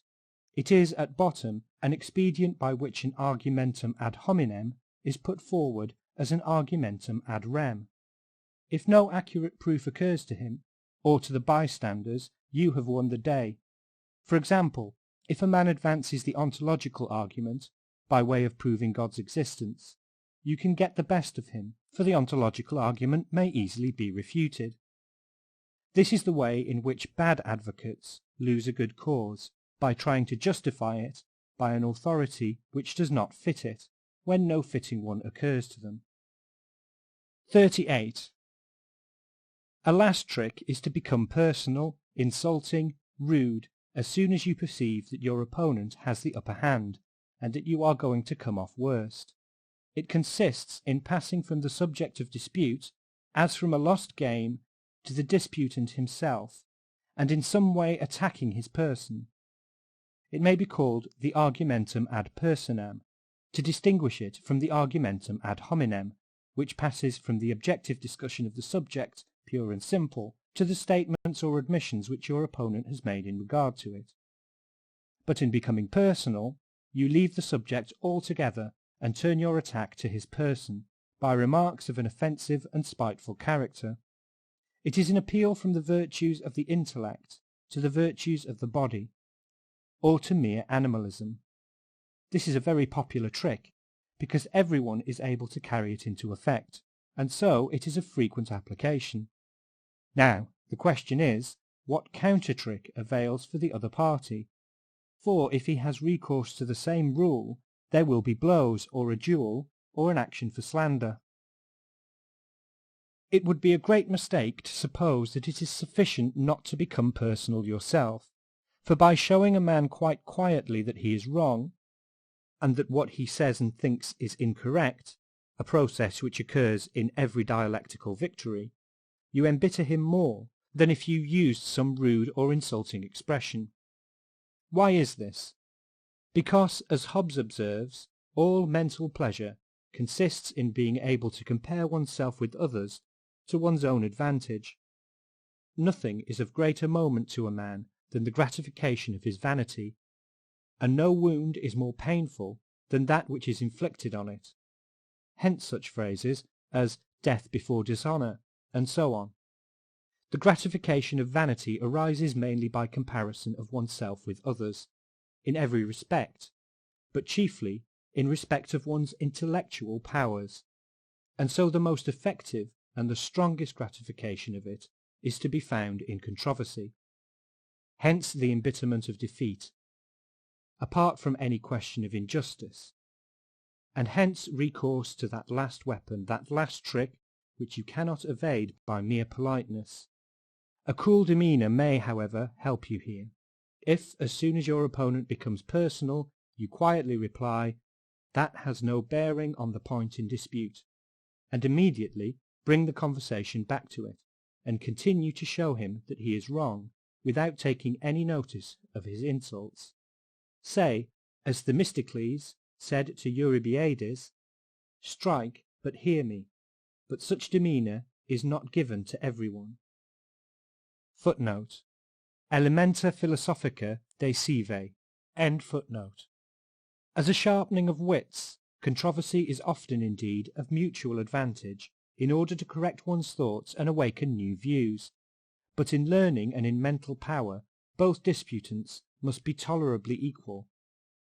If one of them lacks learning, he will fail to understand the other, and he is not on the same level with his antagonist. If he lacks mental power, he will be embittered, and led into dishonest tricks, and end by being rude. The only safe rule, therefore, is that which Aristotle mentions in the last chapter of his Topica, not to dispute with the first person you meet, but only with those of your acquaintances, of whom you know that they possess sufficient intelligence and self-respect not to advance absurdities, to appeal to reason and not to authority, and to listen to reason and yield to it, and finally, to cherish truth, to be willing to accept reason even from an opponent, and to be just enough to bear being proved to be in the wrong, should truth lie with him. From this it follows that scarcely one man in 100 is worth your disputing with him. You may let the remainder say what they please, for everyone is at liberty to be a fool. Desipere est jus gentium. Remember what Voltaire says. La paix vaut encore mieux que la vérité. Remember also an Arabian proverb, which tells us that on the tree of silence there hangs its fruit, which is peace. End of section 6. Section 7. On the comparative place of interest and beauty in works of art. In the productions of poetic genius, especially of the epic and dramatic kind, there is, apart from beauty, another quality which is attractive, I mean interest. The beauty of a work of art consists in the fact that it holds up a clear mirror to certain ideas inherent in the world in general. The beauty of a work of poetic art, in particular, is that it renders the ideas inherent in mankind, and thereby leads it to a knowledge of these ideas. The means which poetry uses for this end are the exhibition of significant characters, and the invention of circumstances which will bring about significant situations, giving occasion to the characters to unfold their peculiarities and show what is in them, so that by some such representation a clearer and fuller knowledge of the many-sided idea of humanity may be attained. Beauty, however, in its general aspect, is the inseparable characteristic of the idea when it has become known. In other words, everything is beautiful in which an idea is revealed, for to be beautiful means no more than clearly to express an idea. Thus we perceive that beauty is always an affair of knowledge, and that it appeals to the knowing subject, and not to the will. Nay, it is a fact that the apprehension of beauty on the part of the subject involves a complete suppression of the will. On the other hand, we call drama or descriptive poetry interesting when it represents events and actions of a kind which necessarily arouse concern or sympathy, like that which we feel in real events involving our own person. The fate of the person represented in them is felt in just the same fashion as our own. We await the development of events with anxiety, we eagerly follow their course. Our hearts quicken when the hero is threatened, our pulse falters as the danger reaches its acme, and throbs again when he is suddenly rescued. Until we reach the end of the story, we cannot put the book aside. We lie away far into the night, sympathizing with our hero's troubles as though they were our own. Nay, instead of finding pleasure and recreation in such representations, we should feel all the pain which real life often inflicts upon us, or at least the kind which pursues us in our uneasy dreams, if in the act of reading or looking at the stage we had not the firm ground of reality always beneath our feet. As it is, in the stress of a too violent feeling, we can find relief from the illusion of the moment, and then give way to it again at will. Moreover, we can gain this relief without any such violent transition as occurs in a dream, when we rid ourselves of its terrors only by the act of waking. It is obvious that what is affected by poetry of this character is our will, and not merely our intellectual powers pure and simple. The word interest means, therefore, that which arouses the concern of the individual will, quod nostra interest. And here it is that beauty is clearly distinguished from interest. The one is an affair of the intellect, and that, too, of the purest and simplest kind. The other works upon the will. Beauty, then, consists in an apprehension of ideas, and knowledge of this character is beyond the range of the principle that nothing happens without a cause. Interest, on the other hand, has its origin nowhere but in the course of events, that is to say, in the complexities which are possible only through the action of this principle in its different forms. We have now obtained a clear conception of the essential difference between the beauty and the interest of a work of art. We have recognized that beauty is the true end of every art, and therefore also of the poetic art. It now remains to raise the question whether the interest of a work of art is a second end, or a means to the exhibition of its beauty, or whether the interest of it is produced by its beauty as an essential concomitant, and comes of itself as soon as it is beautiful, or whether interest is at any rate compatible with the main end of art, or, finally, whether it is a hindrance to it. In the first place, it is to be observed that the interest of a work of art is confined to works of poetic art. It does not exist in the case of fine art, or of music or architecture. Nay, with these forms of art it is not even conceivable, unless indeed the interest be of an entirely personal character, and confined to one or two spectators, as, for example, when a picture is a portrait of someone whom we love or hate, the building my house or my prison, the music my wedding dance, or the tune to which I marched to the war. Interest of this kind is clearly quite foreign to the essence and purpose of art. It disturbs our judgment in so far as it makes the purely artistic attitude impossible. It may be, indeed, that to a smaller extent this is true of all interest. Now, since the interest of a work of art lies in the fact that we have the same kind of sympathy with a poetic representation as with reality, it is obvious that the representation must deceive us for the moment, and this it can do only by its truth. But truth is an element in perfect art. A picture, a poem, should be as true as nature itself, but at the same time it should lay stress on whatever forms the unique character of its subject, by drawing out all its essential manifestations, and by rejecting everything that is unessential and accidental. The picture or the poem will thus emphasize its idea, and give us that ideal truth which is superior to nature. Truth, then, forms the point that is common to both interest and beauty in a work of art, as it is truth which produces the illusion. The fact that the truth of which I speak is ideal truth might indeed be detrimental to the illusion, since it is just here that we have the general difference between poetry and reality, art and nature.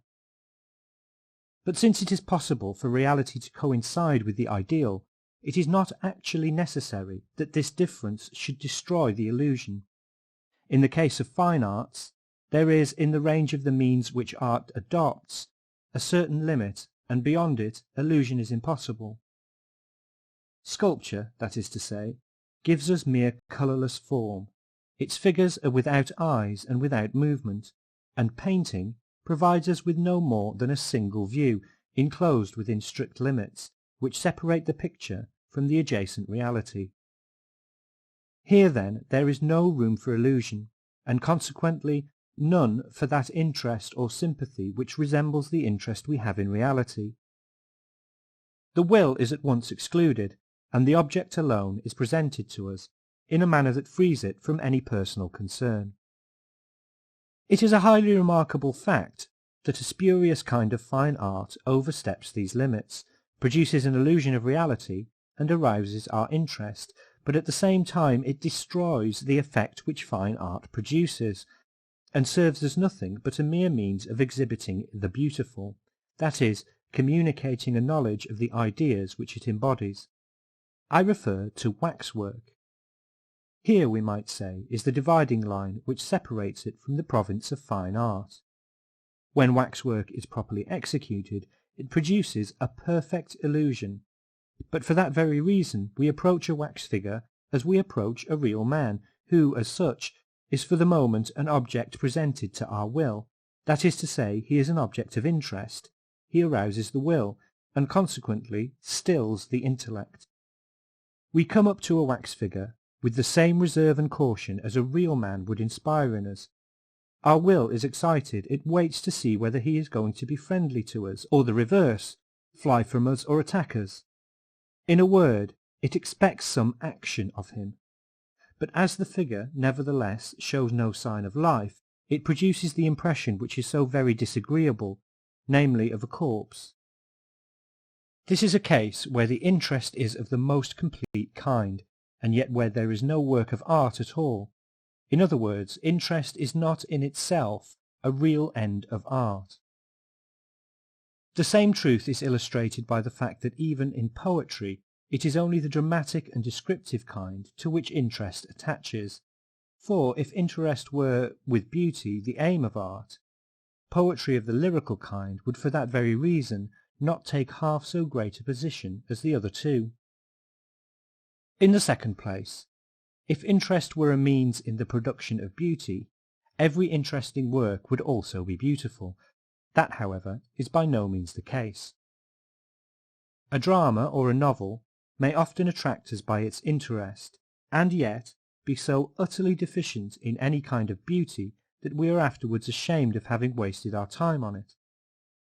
This applies to many a drama which gives no true picture of the real life of man, which contains characters very superficially drawn, or so distorted as to be actually monstrosities, such as are not to be found in nature. But the course of events and the play of the action are so intricate, and we feel so much for the hero in the situation in which he is placed, that we are not content until we see the knot untangled and the hero rescued. The action is so cleverly governed and guided in its course that we remain in a state of constant curiosity as to what is going to happen, and we are utterly unable to form a guess, so that between eagerness and surprise our interest is kept active. And as we are pleasantly entertained, we do not notice the lapse of time. Most of Kotzebue's plays are of this character, for the mob is the right thing. It looks for amusement, something to pass the time, not for intellectual perception. Beauty is an affair of such perception, hence sensibility to beauty varies as much as the intellectual faculties themselves. For the inner truth of a representation and its correspondence with the real nature of humanity, the mob has no sense at all. What is flat and superficial it can grasp, but the depths of human nature are opened to it in vain. It is also to be observed that dramatic representations which depend for their value on their interest lose by repetition, because they are no longer able to arouse curiosity as to their course, since it is already known. To see them often makes them stale and tedious. On the other hand, works of which the value lies in their beauty gain by repetition, as they are then more and more understood. Most novels are on the same footing as dramatic representations of this character. They are creatures of the same sort of imagination as we see in the storyteller of Venice and Naples, who lays a hat on the ground and waits until an audience is assembled. Then he spins a tale which so captivates his hearers that when he gets to the catastrophe he makes a round of the crowd, hat in hand for contributions, without the least fear that his hearers will slip away. Similar storytellers ply their trade in this country, though in a less direct fashion. They do it through the agency of publishers and circulating libraries. Thus they can avoid going about in rags, like their colleagues elsewhere. They can offer the children of their imagination to the public under the title of novels, short stories, romantic poems, fairy tales, and so on. And the public, in a dressing gown by the fireside, sits down more at its ease, but also with a greater amount of patience, to the enjoyment of the interest which they provide. How very little aesthetic value there generally is in productions of this sort is well known, and yet it cannot be denied that many of them are interesting, or else how could they be so popular? We see then, in reply to our second question, that interest does not necessarily involve beauty, and conversely, it is true that beauty does not necessarily involve interest. Significant characters may be represented that open up the depths of human nature, and it may be all expressed in actions and sufferings of an exceptional kind, so that the real nature of humanity and the world may stand forth in the picture in the clearest and most forcible lines. And yet no high degree of interest may be excited in the course of events by the continued progress of the action, or by the complexity and unexpected solution of the plot. The immortal masterpieces of Shakespeare contain little that excites interest. The action does not go forward in one straight line, but falters, as in Hamlet, all through the play. Or else it spreads out in breadth, as in The Merchant of Venice, whereas length is the proper dimension of interest. Or the scenes hang loosely together, as in Henry IV. Thus it is that Shakespeare's dramas produce no appreciable effect on the mob. The dramatic requirements stated by Aristotle, and more particularly the utility of action, have in view the interest of the piece rather than its artistic beauty. It may be said generally that these requirements are drawn up in accordance with the principle of sufficient reason to which I have referred above. We know, however, that the idea, and consequently the beauty, of a work of art, exist only for the perceptive intelligence which has freed itself from the domination of that principle. It is just here that we find the distinction between interest and beauty, as it is obvious that interest is part and parcel of the mental attitude which is governed by the principle, whereas beauty is always beyond its range. The best and most striking refutation of the Aristotelian unities is Manzoni's. It may be found in the preface to his dramas. What is true of Shakespeare's dramatic works is also true of Goethe's. Even Egmont makes little effect on the public, because it contains scarcely any complication or development. And if Egmont fails, what are we to say of Tasso or Iphigenia? That the Greek tragedians did not look to interest as a means of working upon the public is clear from the fact that the material of their masterpieces was almost always known to everyone. They selected events which had often been treated dramatically before. This shows us how sensitive was the Greek public to the beautiful, as it did not require the interest of unexpected events and new stories to season its enjoyment.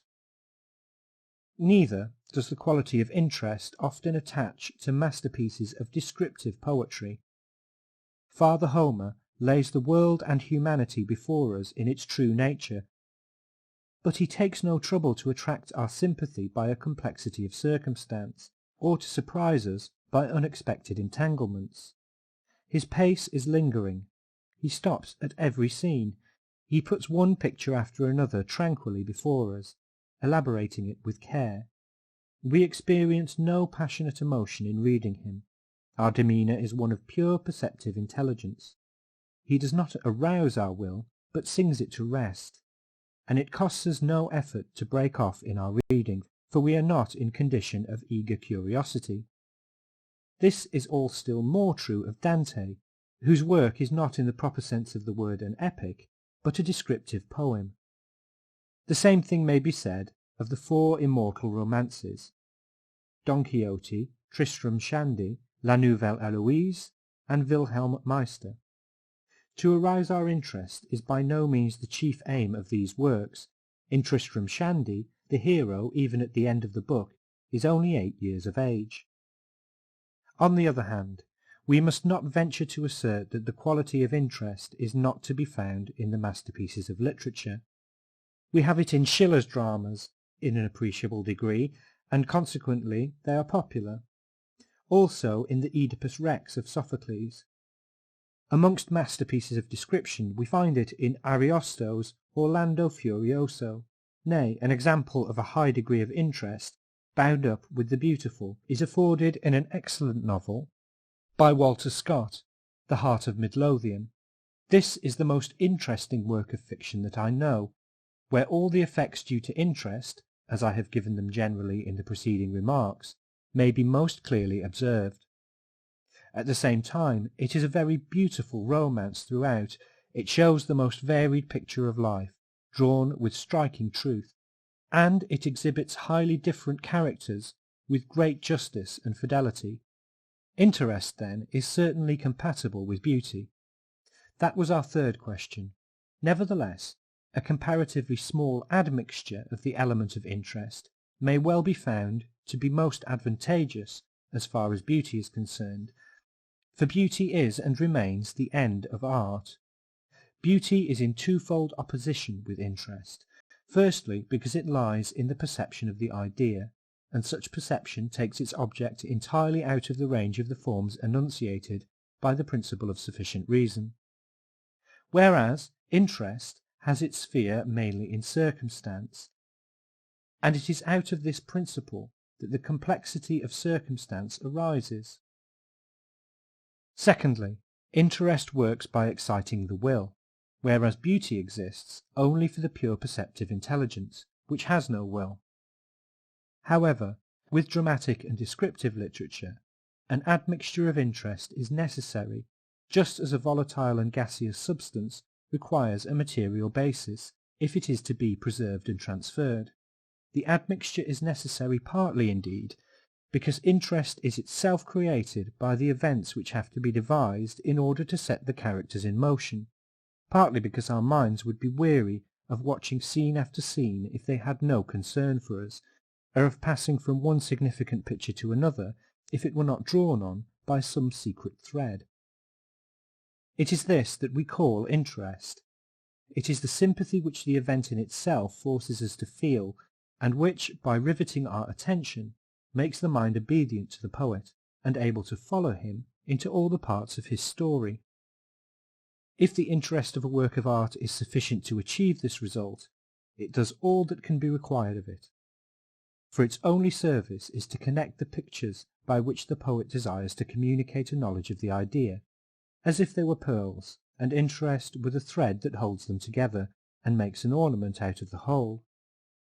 But interest is prejudicial to beauty as soon as it oversteps this limit, and this is the case if we are so led away by the interest of a work that whenever we come to any detailed description in a novel, or any lengthy reflection on the part of a character in a drama, we grow impatient, and want to put spurs to our author, so that we may follow the development of events with greater speed. Epic and dramatic writings, where beauty and interest are both present in a high degree, may be compared to the working of a watch, where interest is the spring which keeps the wheels in motion. If it worked unhindered, the watch would run down in a few minutes. Beauty, holding us in the spell of description and reflection, is like the barrel which checks its movement. Or we may say that interest is the body of a poetic work, and beauty the soul. In the epic and the drama, interest, as a necessary quality of the action, is the matter, and beauty the form that requires the matter in order to be visible. End of section 7. Section 8. Psychological observations. In the moment when a great affliction overtakes us, we are hurt to find that the world about us is unconcerned, and goes its own way. As Goethe says in Tasso, how easily it leaves us helpless and alone, and continues its course like the sun and the moon and the other gods. Die Welt wie sie so leicht, uns hilflos, einsam lasst, und ihren Weg, wie Sonn und Mond anderer Götter geht. Nay, more, it is something intolerable that even we ourselves have to go on with the mechanical round of our daily business, and that thousands of our own actions are and must be unaffected by the pain that throbs within us. And so, to restore the harmony between our outward doings and our inward feelings, we storm and shout, and tear our hair, and stamp with pain or rage. Our temperament is so despotic that we are not satisfied unless we draw everything into our own life, and force all the world to sympathize with us. The only way of achieving this would be to win the love of others, so that the afflictions which oppress our own hearts might oppress theirs as well. Since that is attended with some difficulty, we often choose the shorter way, and blab out our burden of woe to people who do not care, and listen with curiosity but without sympathy, and much oftener with satisfaction. Speech and the communication of thought, which in their mutual relations are always attended by a slight impulse on the part of the will, are almost a physical necessity. Sometimes, however, the lower animals entertain me much more than the average man, for in the first place, what can such a man say? It is only conceptions, that is, the driest of ideas, that can be communicated by means of words. And what sort of conceptions has the average man to communicate, if he does not merely tell a story or give a report, neither of which makes conversation? The greatest charm of conversation is the mimetic part of it, the character that is manifested, be it never so little. Take the best of men. How little he can say of what goes on within him, since it is only conceptions that are communicable. And yet a conversation with a clever man is one of the greatest of pleasures. It is not only that ordinary men have little to say, but what intellect they have puts them in the way of concealing and distorting it, and it is the necessity of practising this concealment that gives them such a pitiable character, so that what they exhibit is not even the little that they have, but a mask and disguise. The lower animals, which have no reason, can conceal nothing. They are altogether naive, and therefore very entertaining, if we have only an eye for the kind of communications which they make. They speak not with words, but with shape and structure, and manner of life, and the things that they set about. They express themselves to an intelligent observer in a very pleasing and entertaining fashion. It is a varied life that is presented to him, and one that, in its manifestation, is very different from his own, and yet essentially it is the same. He sees it in its simplest form, when reflection is excluded. For with the lower animals, life is lived wholly in and for the present moment. It is the present that the animal grasps. It has no care, or at least no conscious care, for the morrow, and no fear of death, and so it is wholly taken up with life and living. The conversation among ordinary people, when it does not relate to any special matter of fact, but takes a more general character, mostly consists in hackneyed commonplaces, which they alternately repeat to each other with the utmost complacency. Translator's note. This observation is in Schopenhauer's own English. End note. Some men can despise any blessing as soon as they cease to possess it, others only when they have obtained it. The latter are the more unhappy, and the nobler of the two. When the aching heart grieves no more over any particular object, but is oppressed by life as a whole, it withdraws, as it were, into itself. There is here a retreat and gradual extinction of the will, whereby the body, which is the manifestation of the will, is slowly but surely undermined, and the individual experiences a steady dissolution of his bonds, a quiet presentiment of death. Hence the heart which aches has a secret joy of its own, and it is this, I fancy, which the English call the joy of grief. The pain that extends to life as a whole, and loosens our hold on it, is the only pain that is really tragic. That which attaches to particular objects is a will that is broken but not resigned.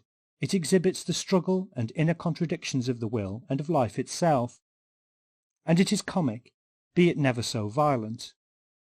It is like the pain of the miser at the loss of his hoard. Even though pain of the tragic kind proceeds from a single definite object, it does not remain there. It takes the separate affliction only as a symbol of life as a whole, and transfers it thither. Vexation is the attitude of the individual as intelligence towards the check imposed upon a strong manifestation of the individual as will. There are two ways of avoiding it, either by repressing the violence of the will, in other words by virtue, or by keeping the intelligence from dwelling upon the check, in other words by stoicism. To win the favour of a very beautiful woman by one's personality alone is perhaps a greater satisfaction to one's vanity than to anything else.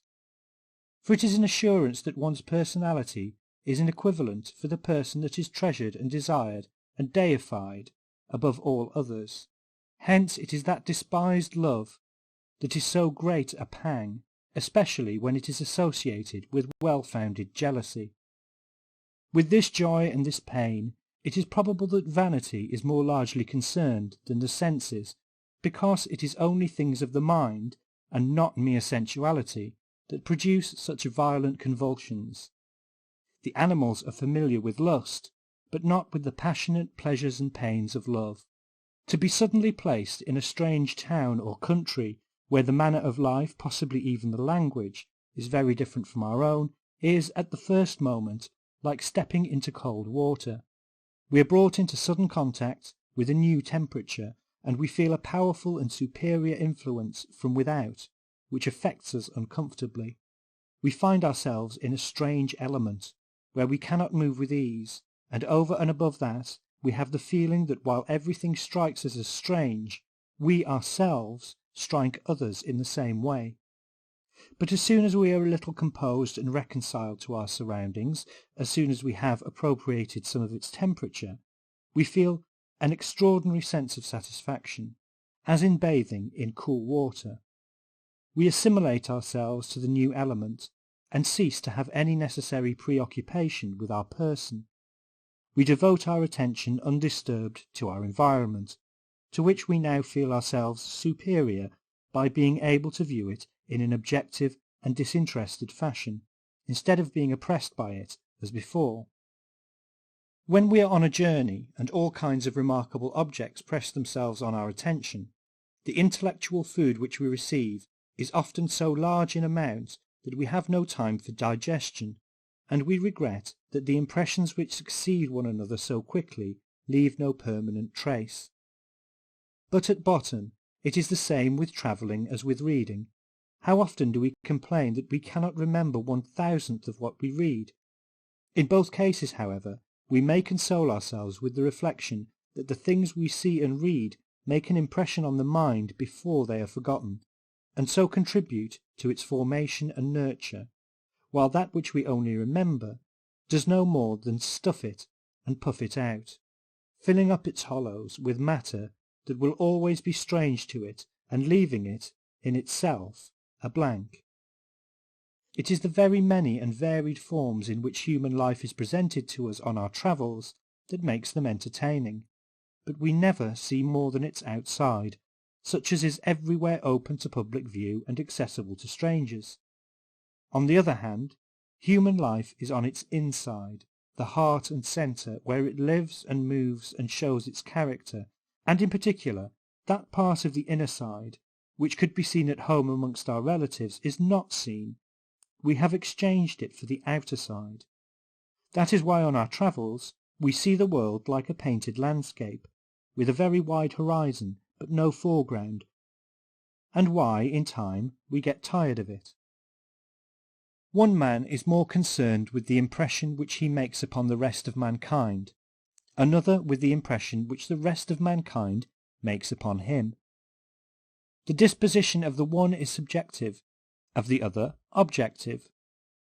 The one is, in the whole of his existence, more in the nature of an idea which is merely presented, the other more of the being who presents it. A woman, with certain exceptions which need not be mentioned, will not take the first step with a man, for in spite of all the beauty she may have, she risks a refusal. A man may be ill in mind or body, or busy or gloomy, and so not care for advances, and a refusal would be a blow to her vanity. But as soon as he takes the first step, and helps her over this danger, he stands on a footing of equality with her, and will generally find her quite tractable. The praise with which many men speak of their wives is really given to their own judgment in selecting them. This arises, perhaps, from a feeling of the truth of the saying that a man shows what he is by the way in which he dies, and by the choice of his wife. If education or warning were of any avail, how could Seneca's pupil be a Nero?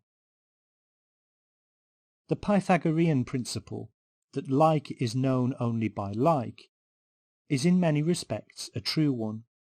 Footnote: see Porphyry, De Vita Pythagorae. End footnote.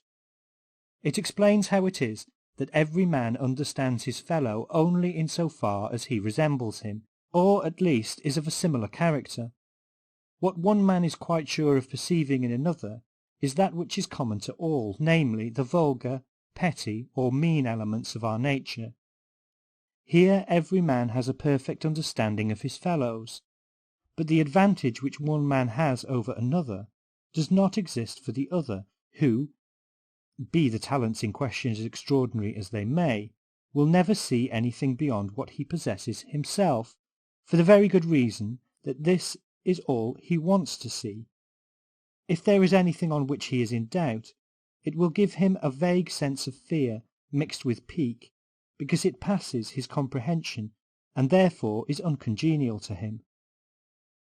This is why it is mind alone that understands mind, why works of genius are wholly understood and valued only by a man of genius, and why it must necessarily be a long time before they indirectly attract attention at the hands of the crowd, for whom they will never, in any true sense, exist.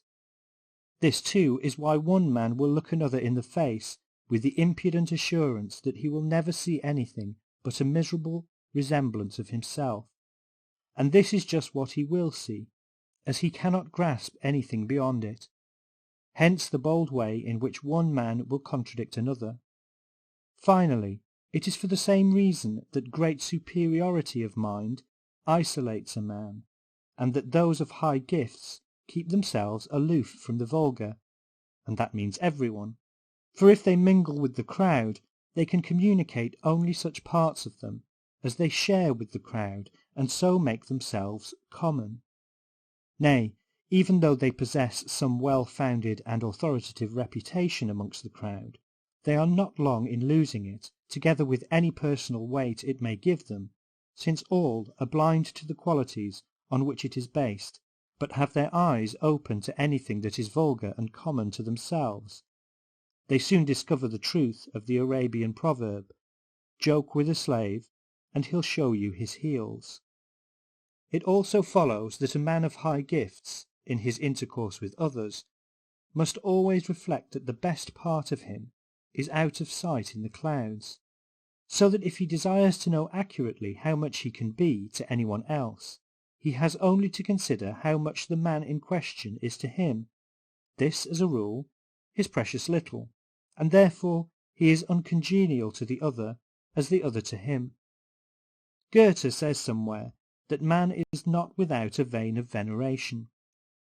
To satisfy this impulse to venerate, even in those who have no sense for what is really worthy, substitutes are provided in the shape of princes and princely families, nobles, titles, orders, and money-bags. Vague longing and boredom are close akin. When a man is dead, we envy him no more, and we only half envy him when he is old. Misanthropy and love of solitude are convertible ideas. In chess, the object of the game, namely to checkmate one's opponent, is of arbitrary adoption. Of the possible means of attaining it, there is a great number, and according as we make a prudent use of them, we arrive at our goal. We enter on the game of our own choice. Nor is it otherwise with human life, only that here the entrance is not of our choosing, but is forced upon us, and the object, which is to live and exist, seems indeed at times as though it were of arbitrary adoption, and that we could, if necessary, relinquish it. Nevertheless, it is, in the strict sense of the word, a natural object, that is to say, we cannot relinquish it without giving up existence itself. If we regard our existence as the work of some arbitrary power outside us, We must indeed admire the cunning by which that creative mind has succeeded in making us place so much value on an object which is only momentary and must of necessity be laid aside very soon, and which we see moreover on reflection to be altogether vanity, in making, I say, this object so dear to us that we eagerly exert all our strength in working at it, although we know that as soon as the game is over the object will exist for us no longer, and that, on the whole, we cannot say what it is that makes it so attractive. Nay, it seems to be an object as arbitrarily adopted as that of checkmating our opponent's king, and nevertheless we are always intent on the means of attaining it, and think and brood over nothing else. It is clear that the reason of it is that our intellect is only capable of looking outside, and has no power at all of looking within, and since this is so, we have come to the conclusion that we must make the best of it. End of Section 8. Section 9. On the Wisdom of Life. Aphorisms. The simple Philistine believes that life is something infinite and unconditioned, and tries to look upon it and live it as though it left nothing to be desired. By method and principle, the learned Philistine does the same. He believes that his methods and his principles are unconditionally perfect and objectively valid, so that as soon as he has found them, he has nothing to do but apply them to circumstances, and then approve or condemn. But happiness and truth are not to be seized in this fashion. It is phantoms of them alone that are sent to us here, to stir us to action. The average man pursues the shadow of happiness with unwearied labour, and the thinker the shadow of truth, and both, though phantoms are all they have, possess in them as much as they can grasp. Life is a language in which certain truths are conveyed to us.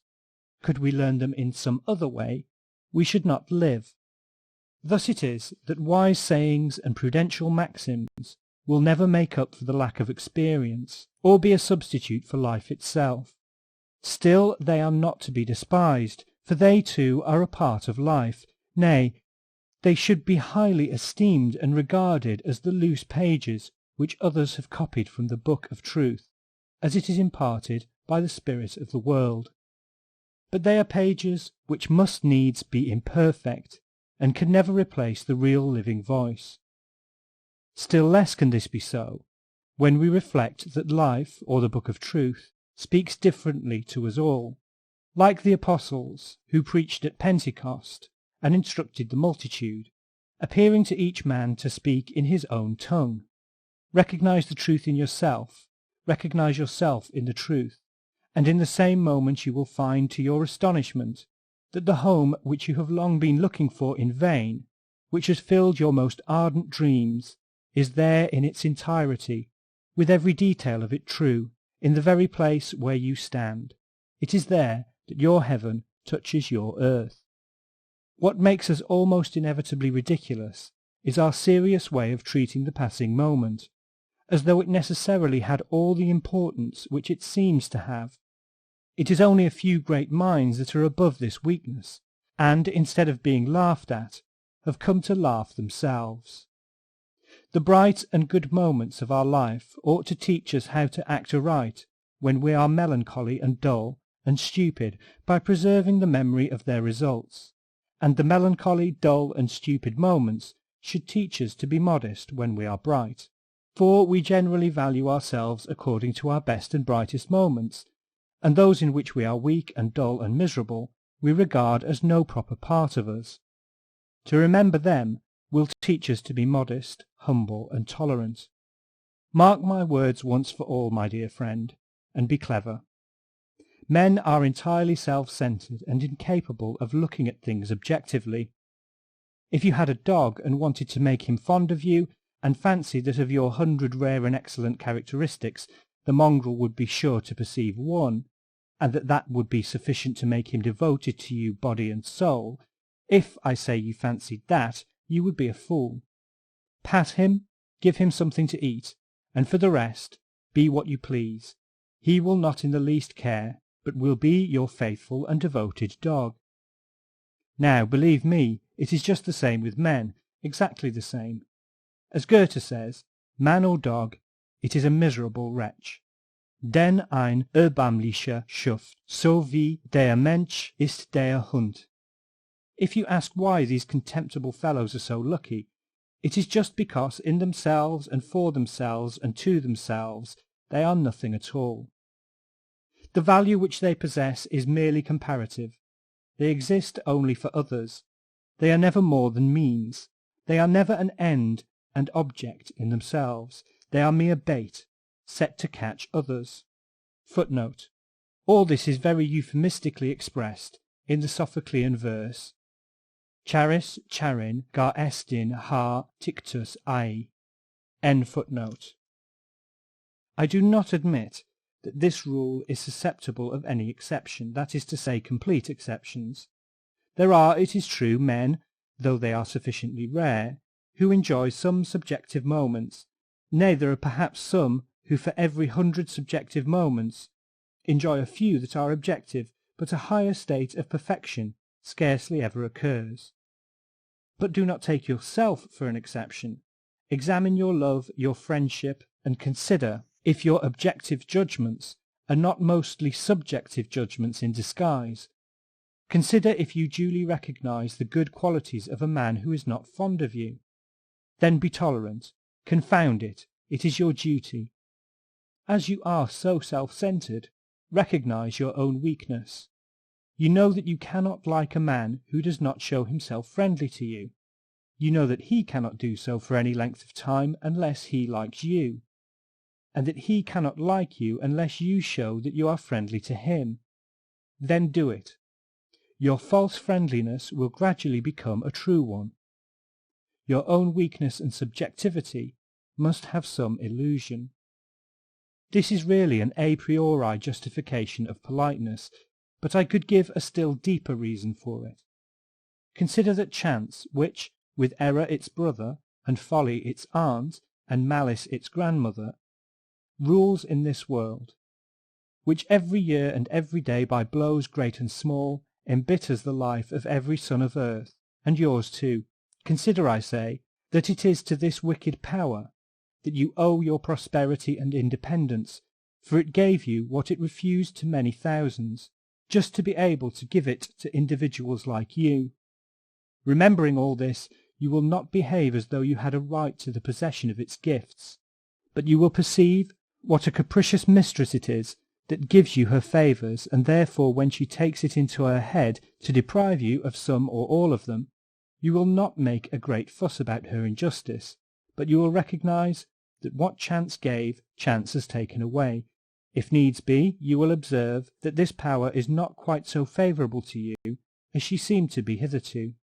Why, she might have disposed not only of what she gave you, but also of your honest and hard-earned gains. But if chance still remains so favourable to you as to give you more than almost all others whose path in life you may care to examine, oh, be happy. Do not struggle for the possession of her presents. Employ them properly. Look upon them as property held from a capricious lord. Use them wisely and well. The Aristotelian principle of keeping the mean in all things is ill-suited to the moral law for which it was intended, but it may easily be the best general rule of worldly wisdom, the best precept for a happy life. For life is so full of uncertainty. There are on all sides so many discomforts, burdens, sufferings, dangers, that a safe and happy voyage can be accomplished only by steering carefully through the rocks. As a rule, the fear of the ills we know drives us into the contrary ills. The pain of solitude, for example, drives us into society, and the first society that comes. The discomforts of society drive us into solitude. We exchange a forbidding demeanour for incautious confidence, and so on. It is ever the mark of folly to avoid one vice by rushing into its contrary. Stulti dum vitant vitia in contraria currunt. Or else we think that we shall find satisfaction in something and spend all our efforts on it, and thereby we omit to provide for the satisfaction of 100 other wishes, which make themselves felt at their own time. One loss and omission follows another, and there is no end to the misery. Maiden agam and nil admirari are therefore excellent rules of worldly wisdom. We often find that people of great experience are the most frank and cordial in their intercourse with complete strangers, in whom they have no interest whatever. The reason of this is that men of experience know that it is almost impossible for people who stand in any sort of mutual relation to be sincere and open with one another, but that there is always more or less of a strain between them due to the fact that they are looking after their own interests, whether immediate or remote. They regret the fact, but they know that it is so. Hence they leave their own people, rush into the arms of a complete stranger, and in happy confidence open their hearts to him. Thus it is that monks and the like, who have given up the world and are strangers to it, are such good people to turn to for advice. It is only by practicing mutual restraint and self-denial that we can act and talk with other people, and therefore, if we have to converse at all, it can only be with a feeling of resignation. For if we seek society, it is because we want fresh impressions. These come from without, and are therefore foreign to ourselves.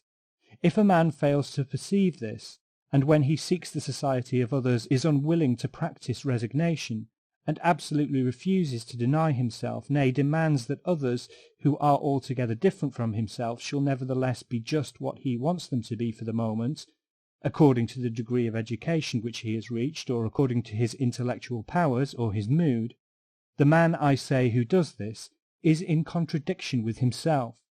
For while he wants someone who shall be different from himself, and wants him just because he is different, for the sake of society and fresh influence, he nevertheless demands that this other individual shall precisely resemble the imaginary creature who accords with his mood, and have no thoughts but those which he has himself. Women are very liable to subjectivity of this kind, but men are not free from it either. I observed once to Goethe, in complaining of the illusion and vanity of life, that when a friend is with us, we do not think the same of him as when he is away.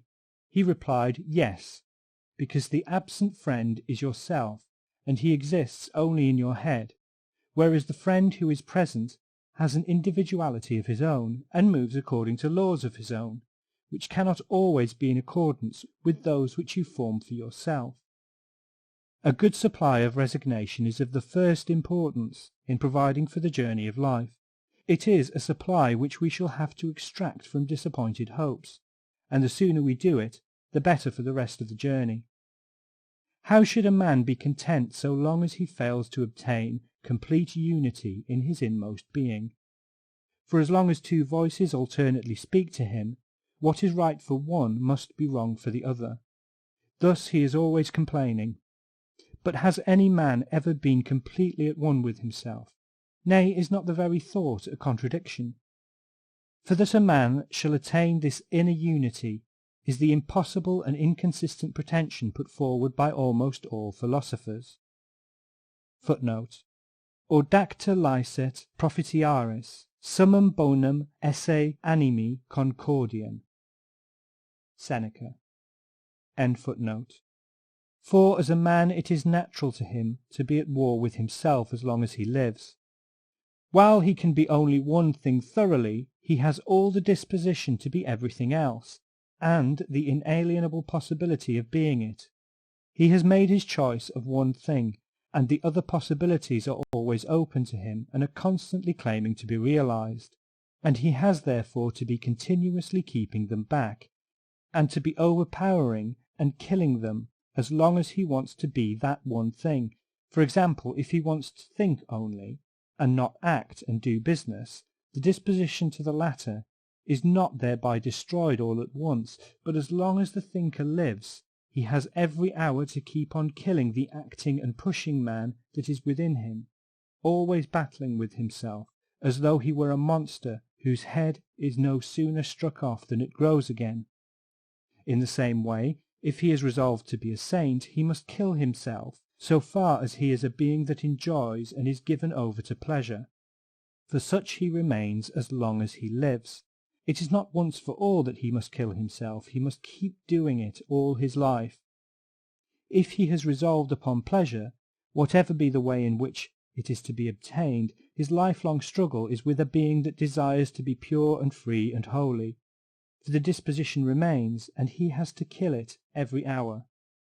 And so on in everything, with infinite modifications.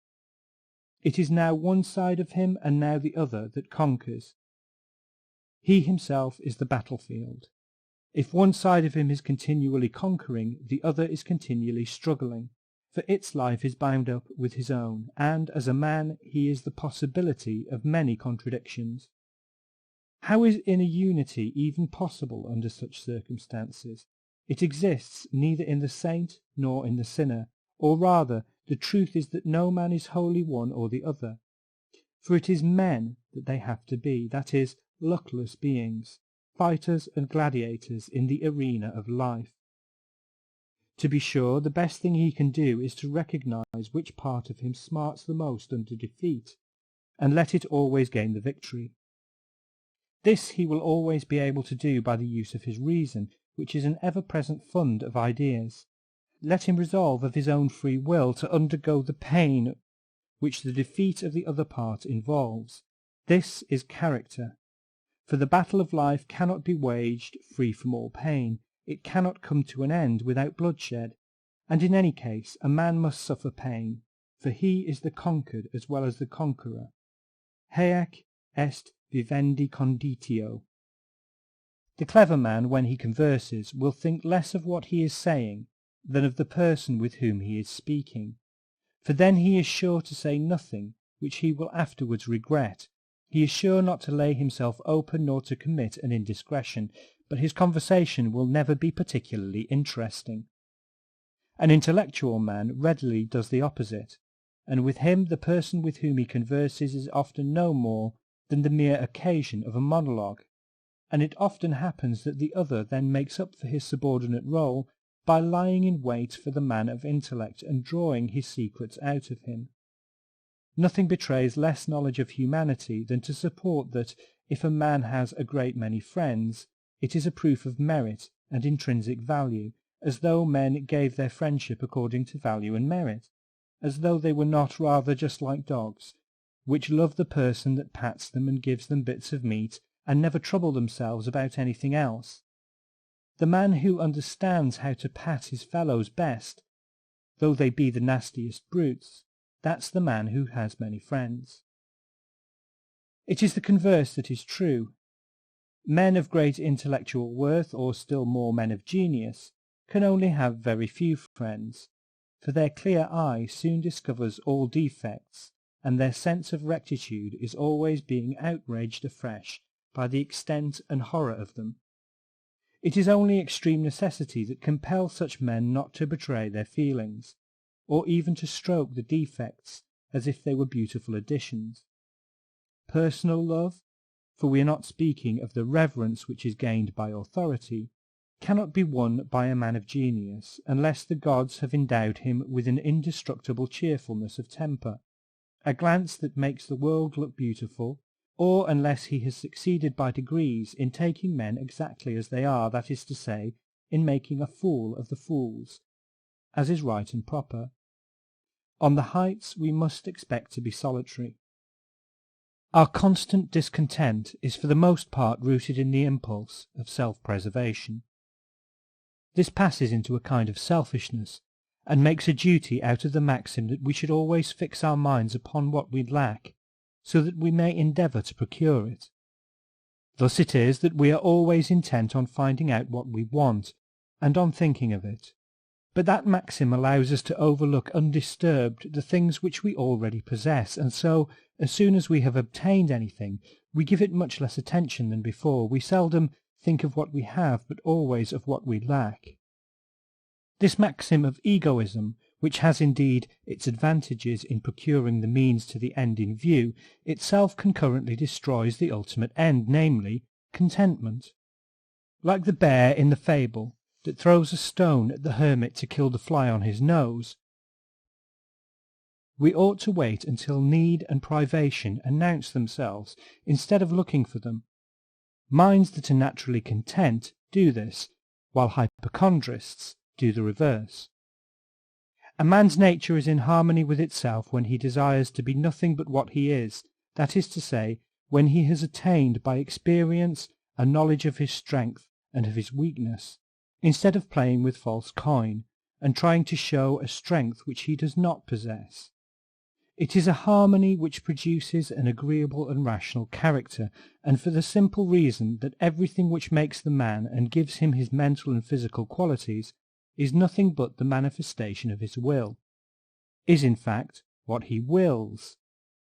Therefore it is the greatest of all inconsistencies to wish to be other than we are.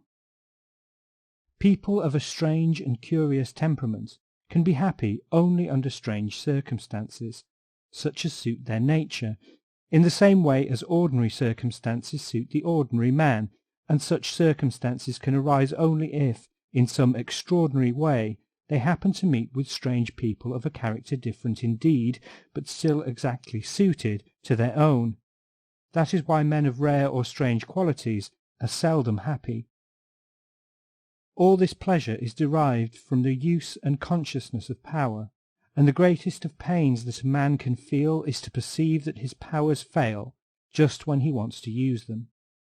Therefore it will be advantageous for every man to discover what powers he possesses and what powers he lacks. Let him, then, develop the powers in which he is preeminent, and make a strong use of them. Let him pursue the path where they will avail him, and even though he has to conquer his inclinations, let him avoid the path where such powers are requisite as he possesses only in a low degree. In this way he will often have a pleasant consciousness of strength, and seldom a painful consciousness of weakness, and it will go well with him. But if he lets himself be drawn into efforts demanding a kind of strength quite different from that in which he is preeminent, he will experience humiliation, and this is perhaps the most painful feeling with which a man can be afflicted. Yet there are two sides to everything. The man who has insufficient self-confidence in a sphere where he has little power, and is never ready to make a venture, will on the one hand not even learn how to use the little power that he has, and on the other, in a sphere in which he would at least be able to achieve something, there will be a complete absence of effort, and consequently of pleasure.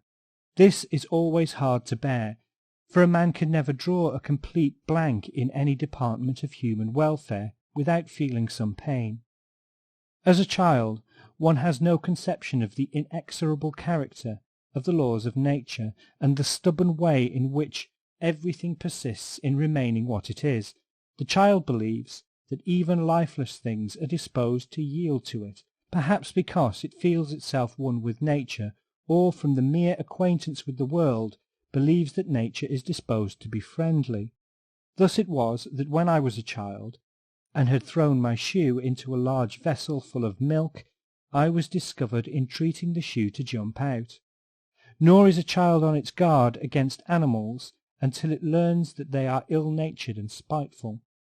But not before we have gained mature experience do we recognize that human character is unalterable, that no entreaty or representation or example or benefit will bring a man to give up his ways, but that, on the contrary, every man is compelled to follow his own mode of acting and thinking, with the necessity of a law of nature, and that, however we take him, he always remains the same. It is only after we have obtained a clear and profound knowledge of this fact that we give up trying to persuade people or to alter them and bring them round to our way of thinking. We try to accommodate ourselves to theirs instead, so far as they are indispensable to us, and to keep away from them so far as we cannot possibly agree. Ultimately, we come to perceive that even in matters of mere intellect, although its laws are the same for all, and the subject as opposed to the object of thought does not really enter into individuality, there is nevertheless no certainty that the whole truth of any matter can be communicated to anyone, or that anyone can be persuaded or compelled to assent to it, because, as Bacon says, intellectus humanus luminis sici non est. The light of human intellect is coloured by interest and passion. It is just because all happiness is of a negative character that, when we succeed in being perfectly at our ease, we are not properly conscious of it.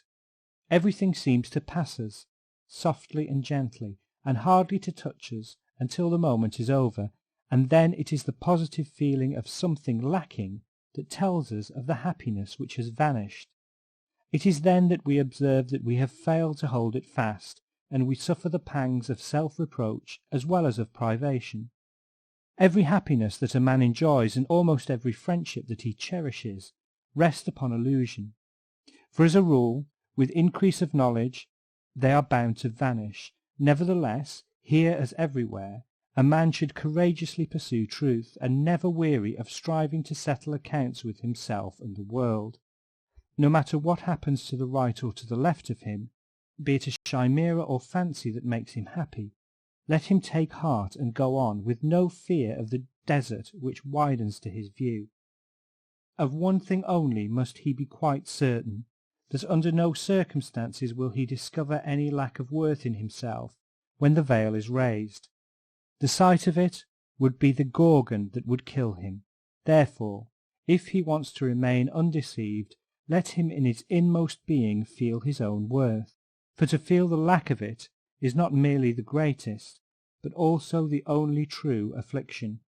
All other sufferings of the mind may not only be healed, but may be immediately relieved by the secure consciousness of worth. The man who is assured of it can sit down quietly under sufferings that would otherwise bring him to despair, and though he has no pleasures, no joys, and no friends, he can rest in and on himself, so powerful is the comfort to be derived from a vivid consciousness of this advantage, a comfort to be preferred to every other earthly blessing. Contrarily, nothing in the world can relieve a man who knows his own worthlessness. All that he can do is to conceal it by deceiving people or deafening them with his noise, but neither expedient will serve him very long. We must always try to preserve large views. If we are arrested by details, we shall get confused and see things awry. The success or the failures of the moment, and the impression that they make, should count for nothing. Translator's note. Schopenhauer, for some reason that is not apparent, wrote this remark in French. End note. How difficult it is to learn to understand oneself, and clearly to recognize what it is that one wants before anything else. What it is, therefore, that is most immediately necessary to our happiness, then what comes next, and what takes the third and the fourth place, and so on. Yet without this knowledge our life is planless, like a captain without a compass. The sublime melancholy which leads us to cherish a lively conviction of the worthlessness of everything, of all pleasures, and of all mankind, and therefore to long for nothing, but to feel that life is merely a burden which must be borne to an end that cannot be very distant, is a much happier state of mind than any condition of desire, which, be it never so cheerful, would have us place a value on the illusions of the world and strive to attain them. This is a fact which we learn from experience, and it is clear a priori that one of these is a condition of illusion and the other of knowledge. Whether it is better to marry or not to marry is a question which in very many cases amounts to this: are the cares of love more endurable than the anxieties of a livelihood? Marriage is a trap which nature sets for us. Translator's note. Also in French. End note. Poets and philosophers who are married men incur by that very fact the suspicion that they are looking to their own welfare and not to the interests of science and art. Habit is everything, hence to be calm and unruffled is merely to anticipate a habit, and it is a great advantage not to need to form it. Quote, personality is the element of the greatest happiness. End quote. Since pain and boredom are the two chief enemies of human happiness, nature has provided our personality with a protection against both.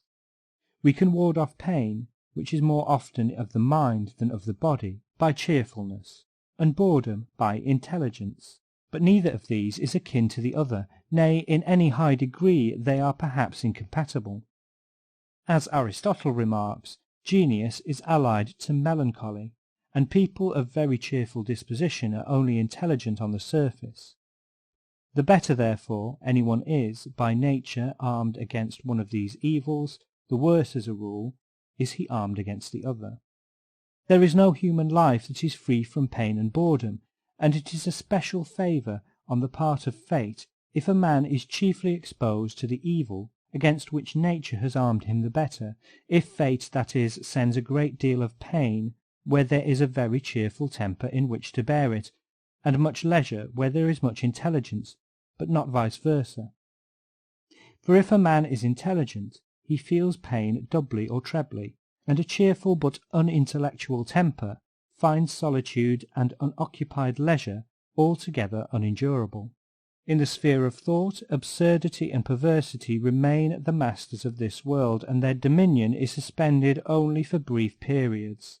Nor is it otherwise in art, for their genuine work, seldom found and still more seldom appreciated, is again and again driven out by dullness, insipidity, and affectation.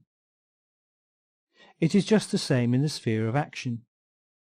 Most men, says Bias, are bad. Virtue is a stranger in this world, and boundless egoism, cunning, and malice are always the order of the day.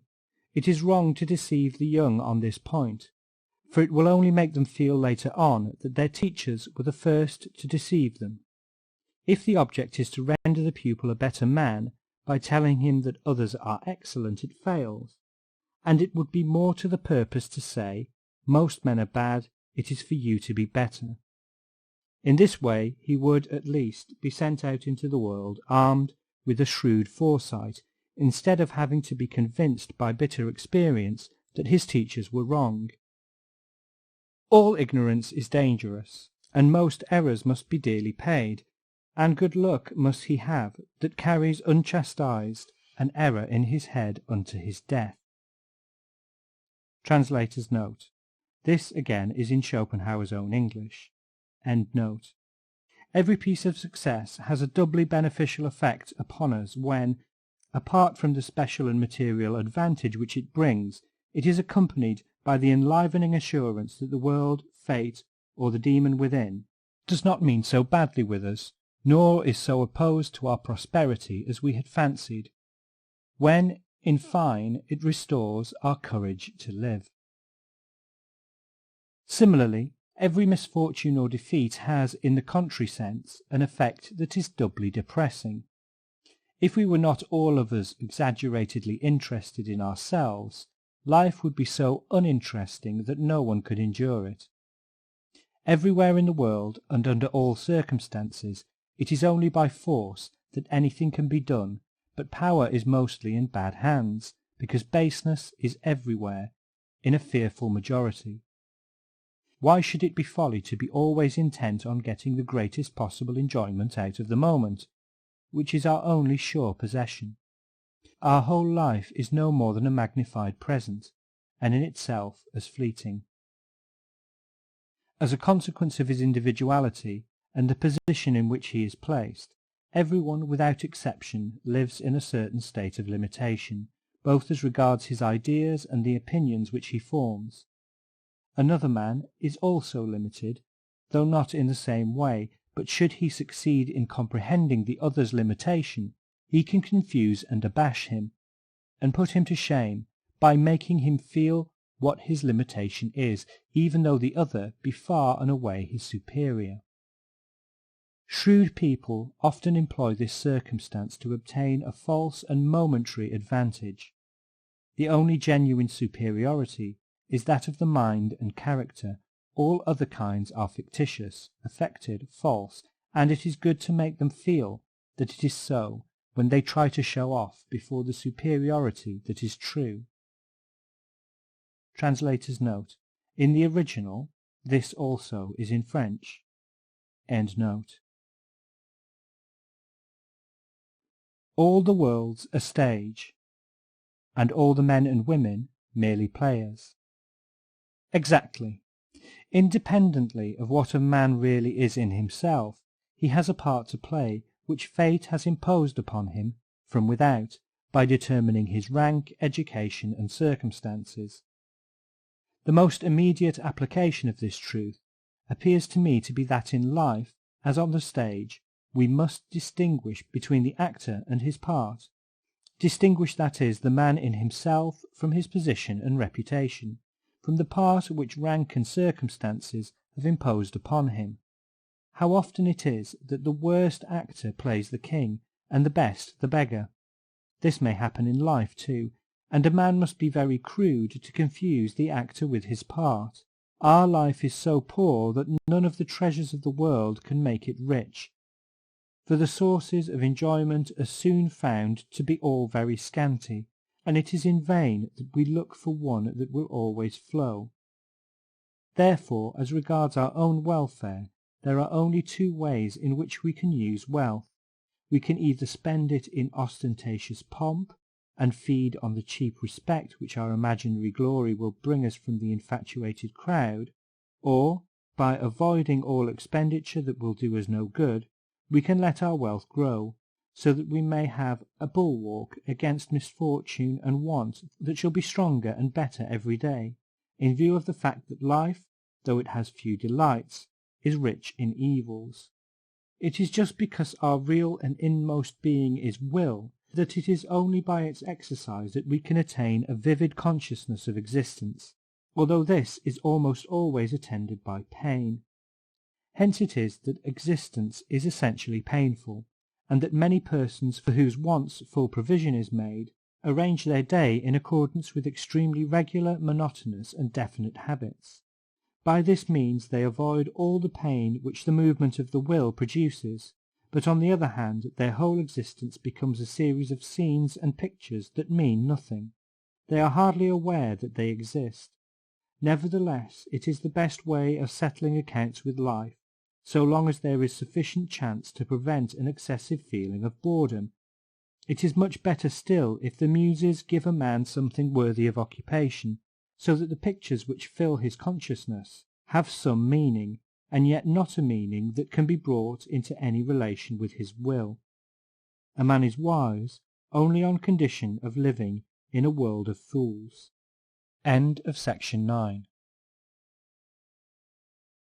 Section 10.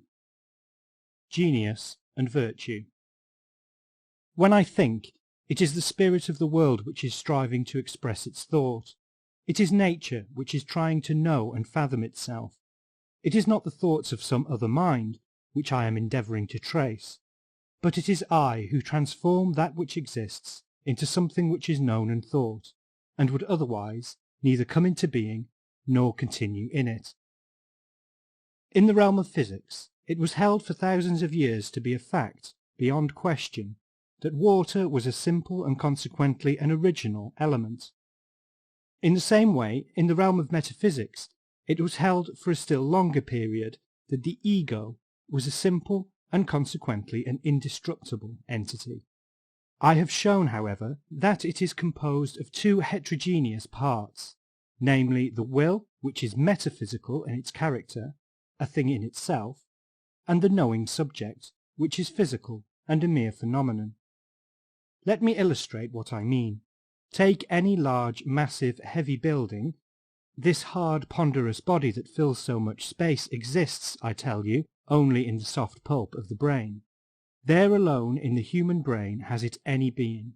Unless you understand this, you can go no further. True, it is the world itself that is a miracle, the world of material bodies. I looked at two of them. Both were heavy, symmetrical, and beautiful. One was a jasper vase with golden rim and golden handles. The other was an organism, an animal, a man. When I had sufficiently admired their exterior, I asked my attendant genius to allow me to examine the inside of them, and I did so.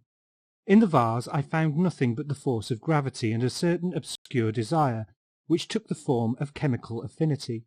But when I entered into the other, how shall I express my astonishment at what I saw? It is more incredible than all the fairy tales and fables that were ever conceived. Nevertheless, I shall try to describe it, even at the risk of finding no credence for my tale. In this second thing, or rather in the upper end of it, called the head, which on its exterior side looks like anything else, a body in space, heavy and so on, I found no less an object than the whole world itself, together with the whole of the space in which all of it exists, and the whole of the time in which all of it moves, and finally everything that fills both time and space in all its variegated and infinite character. Nay, strangest sight of all, I found myself walking about in it.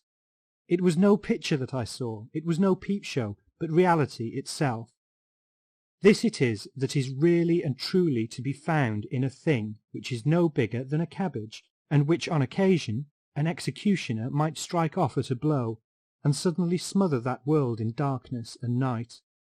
The world, I say, would vanish, did not heads grow like mushrooms, and were there not always plenty of them ready to snatch it up as it is sinking down into nothing, and keep it going like a ball. This world is an idea which they all have in common, and they express the community of their thought by the word objectivity. In the face of this vision, I felt as if I were Ardschooner when Krishna appeared to him in his true majesty, with his 100,000 arms and eyes and mouths. When I see a wide landscape and realize that it arises by the operation of the functions of my brain, that it is to say of time, space, and causality, on certain spots which have gathered on my retina, I feel that I carry it within me. I have an extraordinarily clear consciousness of the identity of my own being with that of the external world. Nothing provides so vivid an illustration of this identity as a dream. For in a dream other people appear to be totally distinct from us, and to possess the most perfect objectivity, and a nature which is quite different from ours, and which often puzzles, surprises, astonishes, or terrifies us, and yet it is all our own self. It is even so with the will, which sustains the whole of the external world and gives it life. It is the same will that is in ourselves, and it is there alone that we are immediately conscious of it. But it is the intellect, in ourselves and in others, which makes all these miracles possible, for it is the intellect which everywhere divides actual being into subject and object. It is a hall of phantasmagorical mystery, inexpressibly marvellous, incomparably magical. The difference in degree of mental power which sets so wide a gulf between the genius and the ordinary mortal rests, it is true, upon nothing else than a more or less perfect development of the cerebral system. But it is this very difference which is so important, because the whole of the real world in which we live and move possesses an existence only in relation to this cerebral system. Accordingly, the difference between a genius and an ordinary man is a total diversity of world and existence. The difference between man and the lower animals may be similarly explained. When Momus was said to ask for a window in the breast, it was an allegorical joke, and we cannot even imagine such a contrivance to be a possibility, but it would be quite possible to imagine that the skull and its integuments were transparent. And then, good heavens, what differences should we see in the size, the form, the quality, the movement of the brain? What degrees of value? A great mind would inspire as much respect at first sight as 3 stars on a man's breast. And what a miserable figure would be cut by many a one who wore them. Men of genius and intellect, and all those whose mental and theoretical qualities are far more developed than their moral and practical qualities, men, in a word, who have more mind than character, are often not only awkward and ridiculous in matters of daily life, as has been observed by Plato in the 7th book of the Republic, and portrayed by Goethe in his Tasso, but they are often, from a moral point of view, weak and contemptible creatures as well. Nay, they might almost be called bad men. Of this, Rousseau has given us genuine examples. Nevertheless, that better consciousness, which is the source of all virtue, is often stronger in them than in many of those whose actions are nobler than their thoughts. Nay, it may be said that those who think nobly have a better acquaintance with virtue, while the others make a better practice of it. Full of zeal for the good and for the beautiful, they would fain fly up to heaven in a straight line, but the grosser elements of this earth oppose their flight, and they sink back again. They are like born artists who have no knowledge of technique, or find that the marble is too hard for their fingers. Many a man who has much less enthusiasm for the good and a far shallower acquaintance with its depths makes a better thing of it in practice. He looks down upon the noble thinkers with contempt, and he has a right to do it. Nevertheless, he does not understand them, and they despise him in their turn, and not unjustly. They are to blame, for every living man has, by the fact of his living, signed the conditions of life. But they are still more to be pitied. They achieve their redemption not on the way of virtue, but on a path of their own, and they are saved not by works, but by faith. Men of no genius whatever cannot bear solitude. They take no pleasure in the contemplation of nature and the world. This arises from the fact that they never lose sight of their own will, and therefore they see nothing of the objects of the world, but the bearing of such objects upon their will and person. With objects which have no such bearing, there sounds within them a constant note, "It is nothing to me," which is the fundamental base in all their music. Thus all things seem to them to wear a bleak, gloomy, strange, hostile aspect. It is only for their will that they seem to have any perceptive faculties at all, and it is in fact only a moral and not a theoretical tendency, only a moral and not an intellectual value that their life possesses. The lower animals bend their heads to the ground, because all that they want to see is what touches their welfare, and they can never come to contemplate things from a really objective point of view. It is very seldom that unintellectual men make a true use of their erect position, and then it is only when they are moved by some intellectual influence outside them. The man of intellect or genius, on the other hand, has more of the character of the eternal subject that knows than of the finite subject that wills. His knowledge is not quite engrossed and captivated by his will, but passes beyond it. He is the son, not of the bondwoman, but of the free. It is not only a moral, but also a theoretical tendency that is evidenced in his life. Nay, it might perhaps be said that to a certain extent he is beyond morality. Of great villainy he is totally incapable, and his conscience is less oppressed by ordinary sin than the conscience of the ordinary man, because life, as it were, is a game, and he sees through it. The relation between genius and virtue is determined by the following considerations. Vice is an impulse of the will so violent in its demands that it affirms its own life by denying the life of others. The only kind of knowledge that is useful to the will is the knowledge that a given effect is produced by a certain cause. Genius itself is a kind of knowledge, namely of ideas, and it is a knowledge which is unconcerned with any principle of causation. The man who is devoted to knowledge of this character is not employed in the business of the will.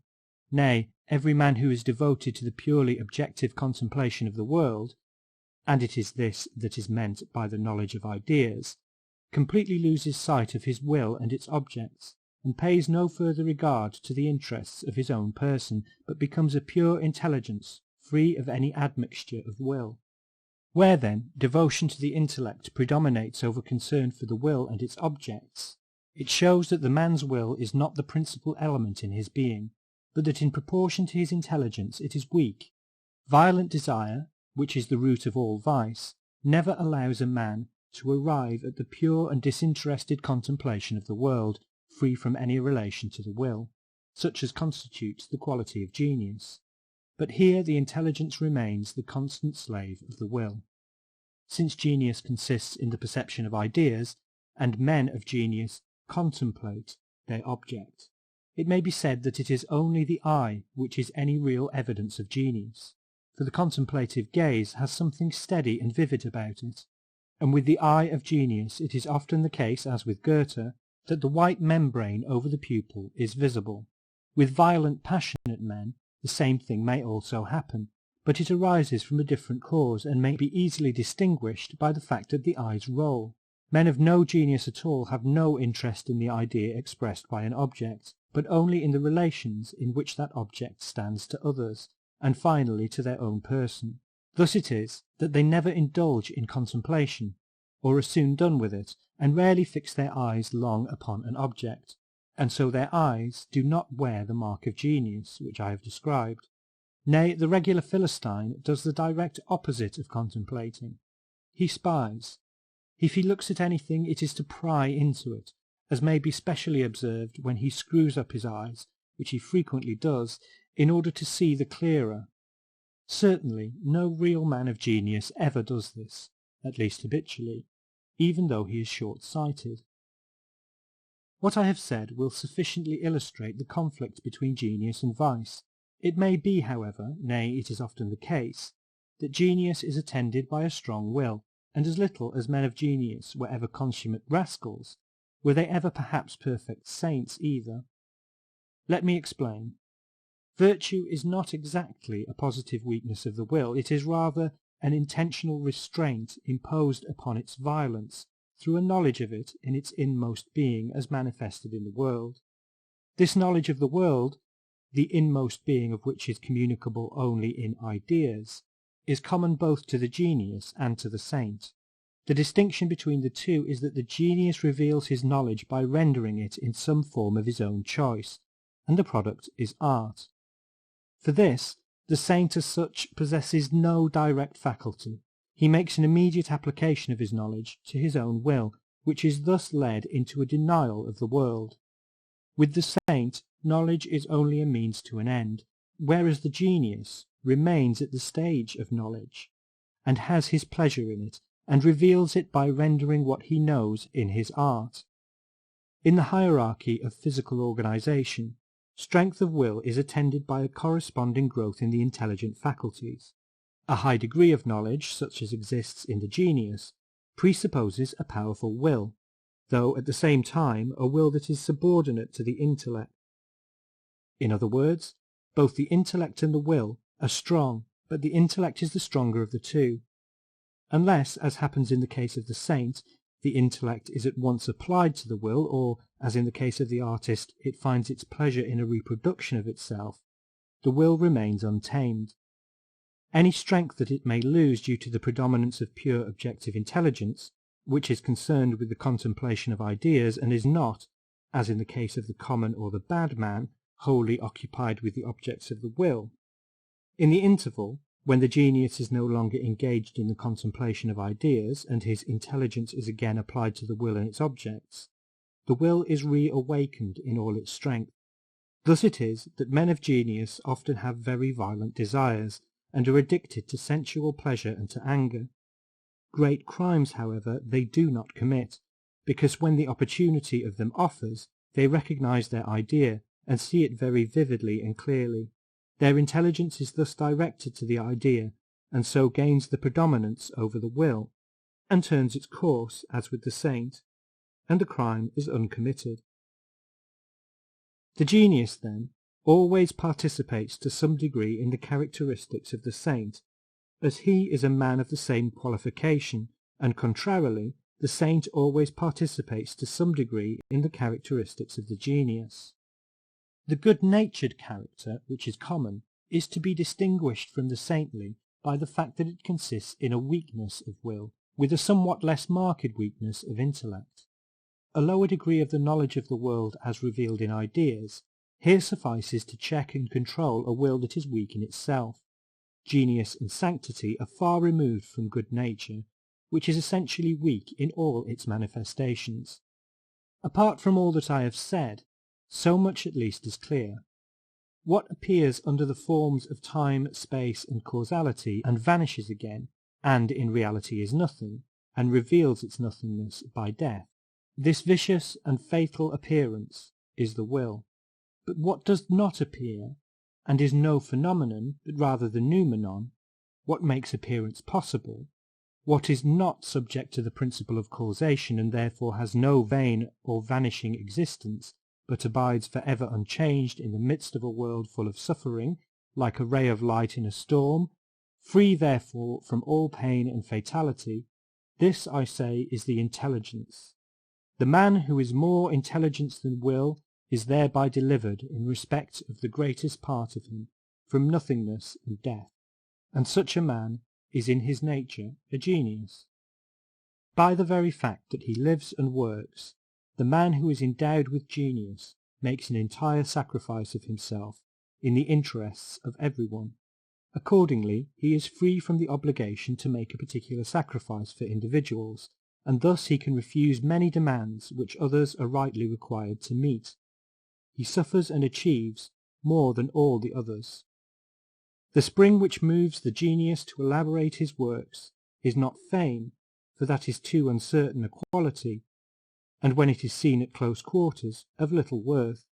No amount of fame will make up for the labour of attaining it. Nulla est fama tuum par equiparare laborem, nor is it the delight that a man has in his work, for that too is outweighed by the effort which he has to make. It is rather an instinct sui generis, in virtue of which the genius is driven to express what he sees and feels in some permanent shape, without being conscious of any further motive.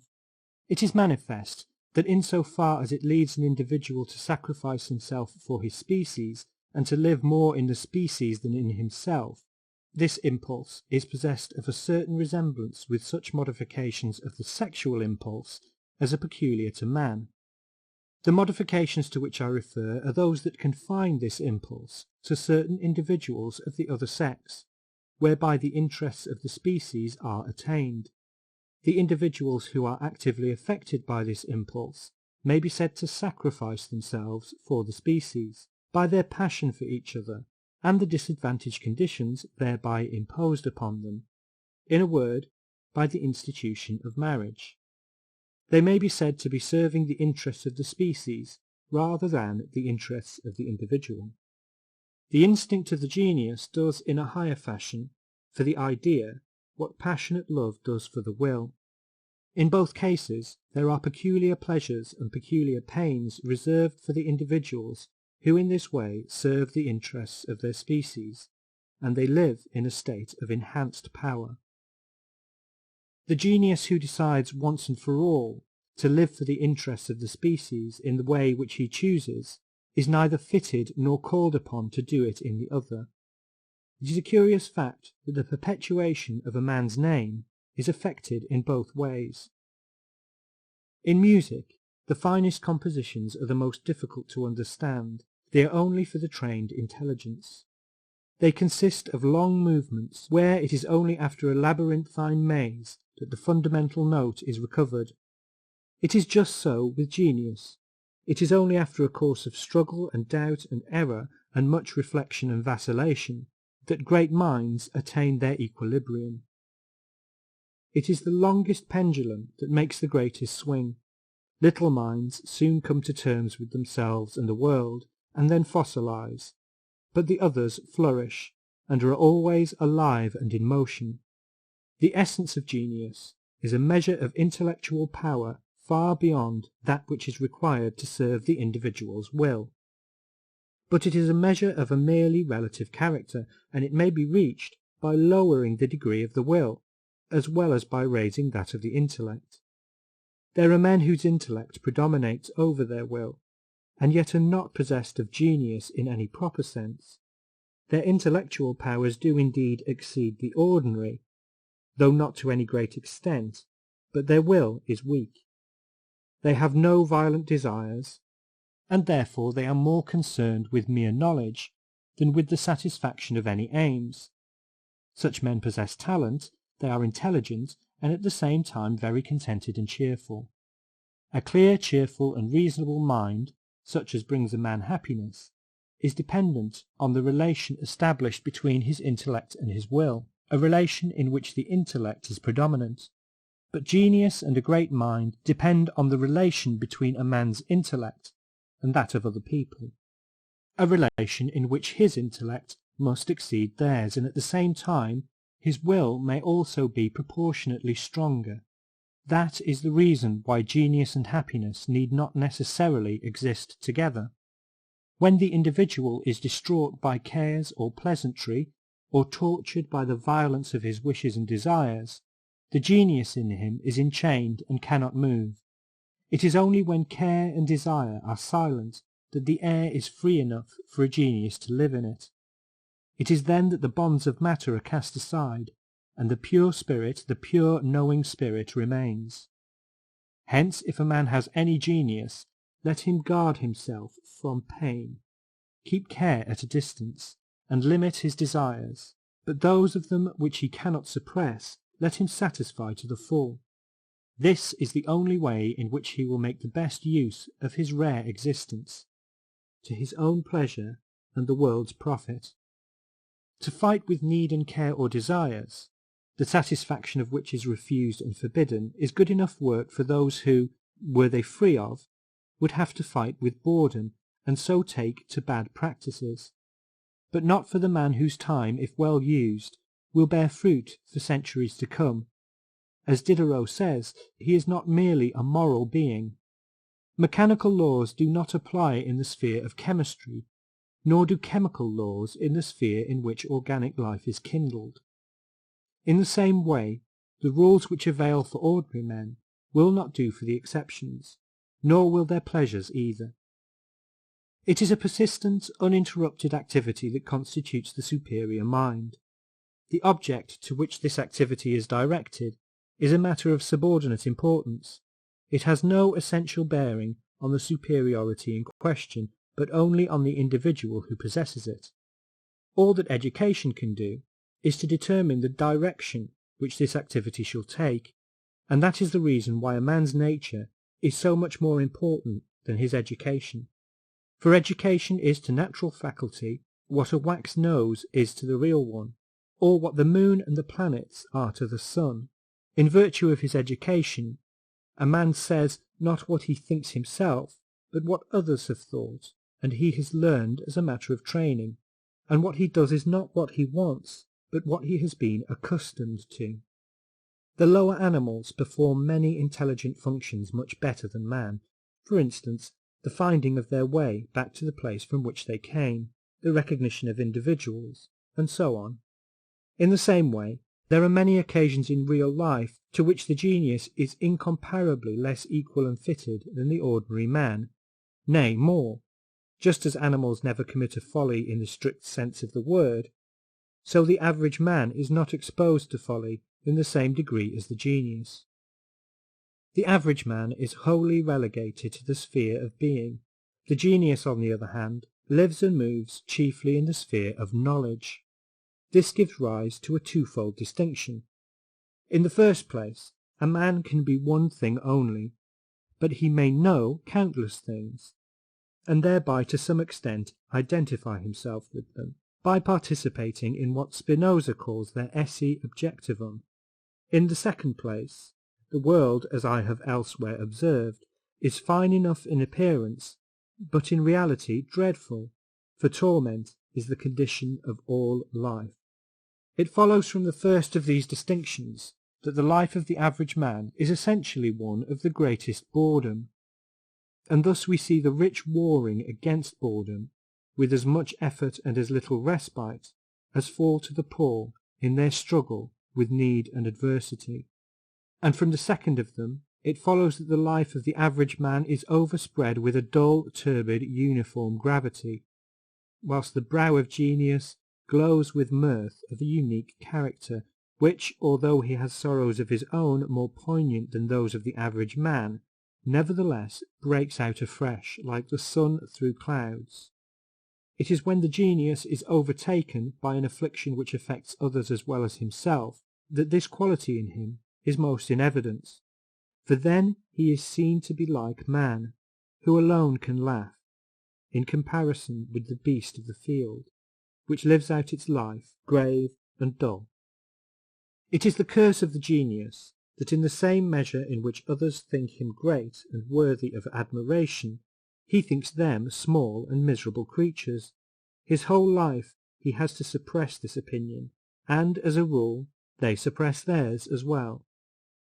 Meanwhile, he is condemned to live in a bleak world, where he meets no equal, as it were an island where there are no inhabitants but monkeys and parrots. Moreover, he is always troubled by the illusion that from a distance a monkey looks like a man. Vulgar people take a huge delight in the faults and follies of great men, and great men are equally annoyed at being thus reminded of their kinship with them.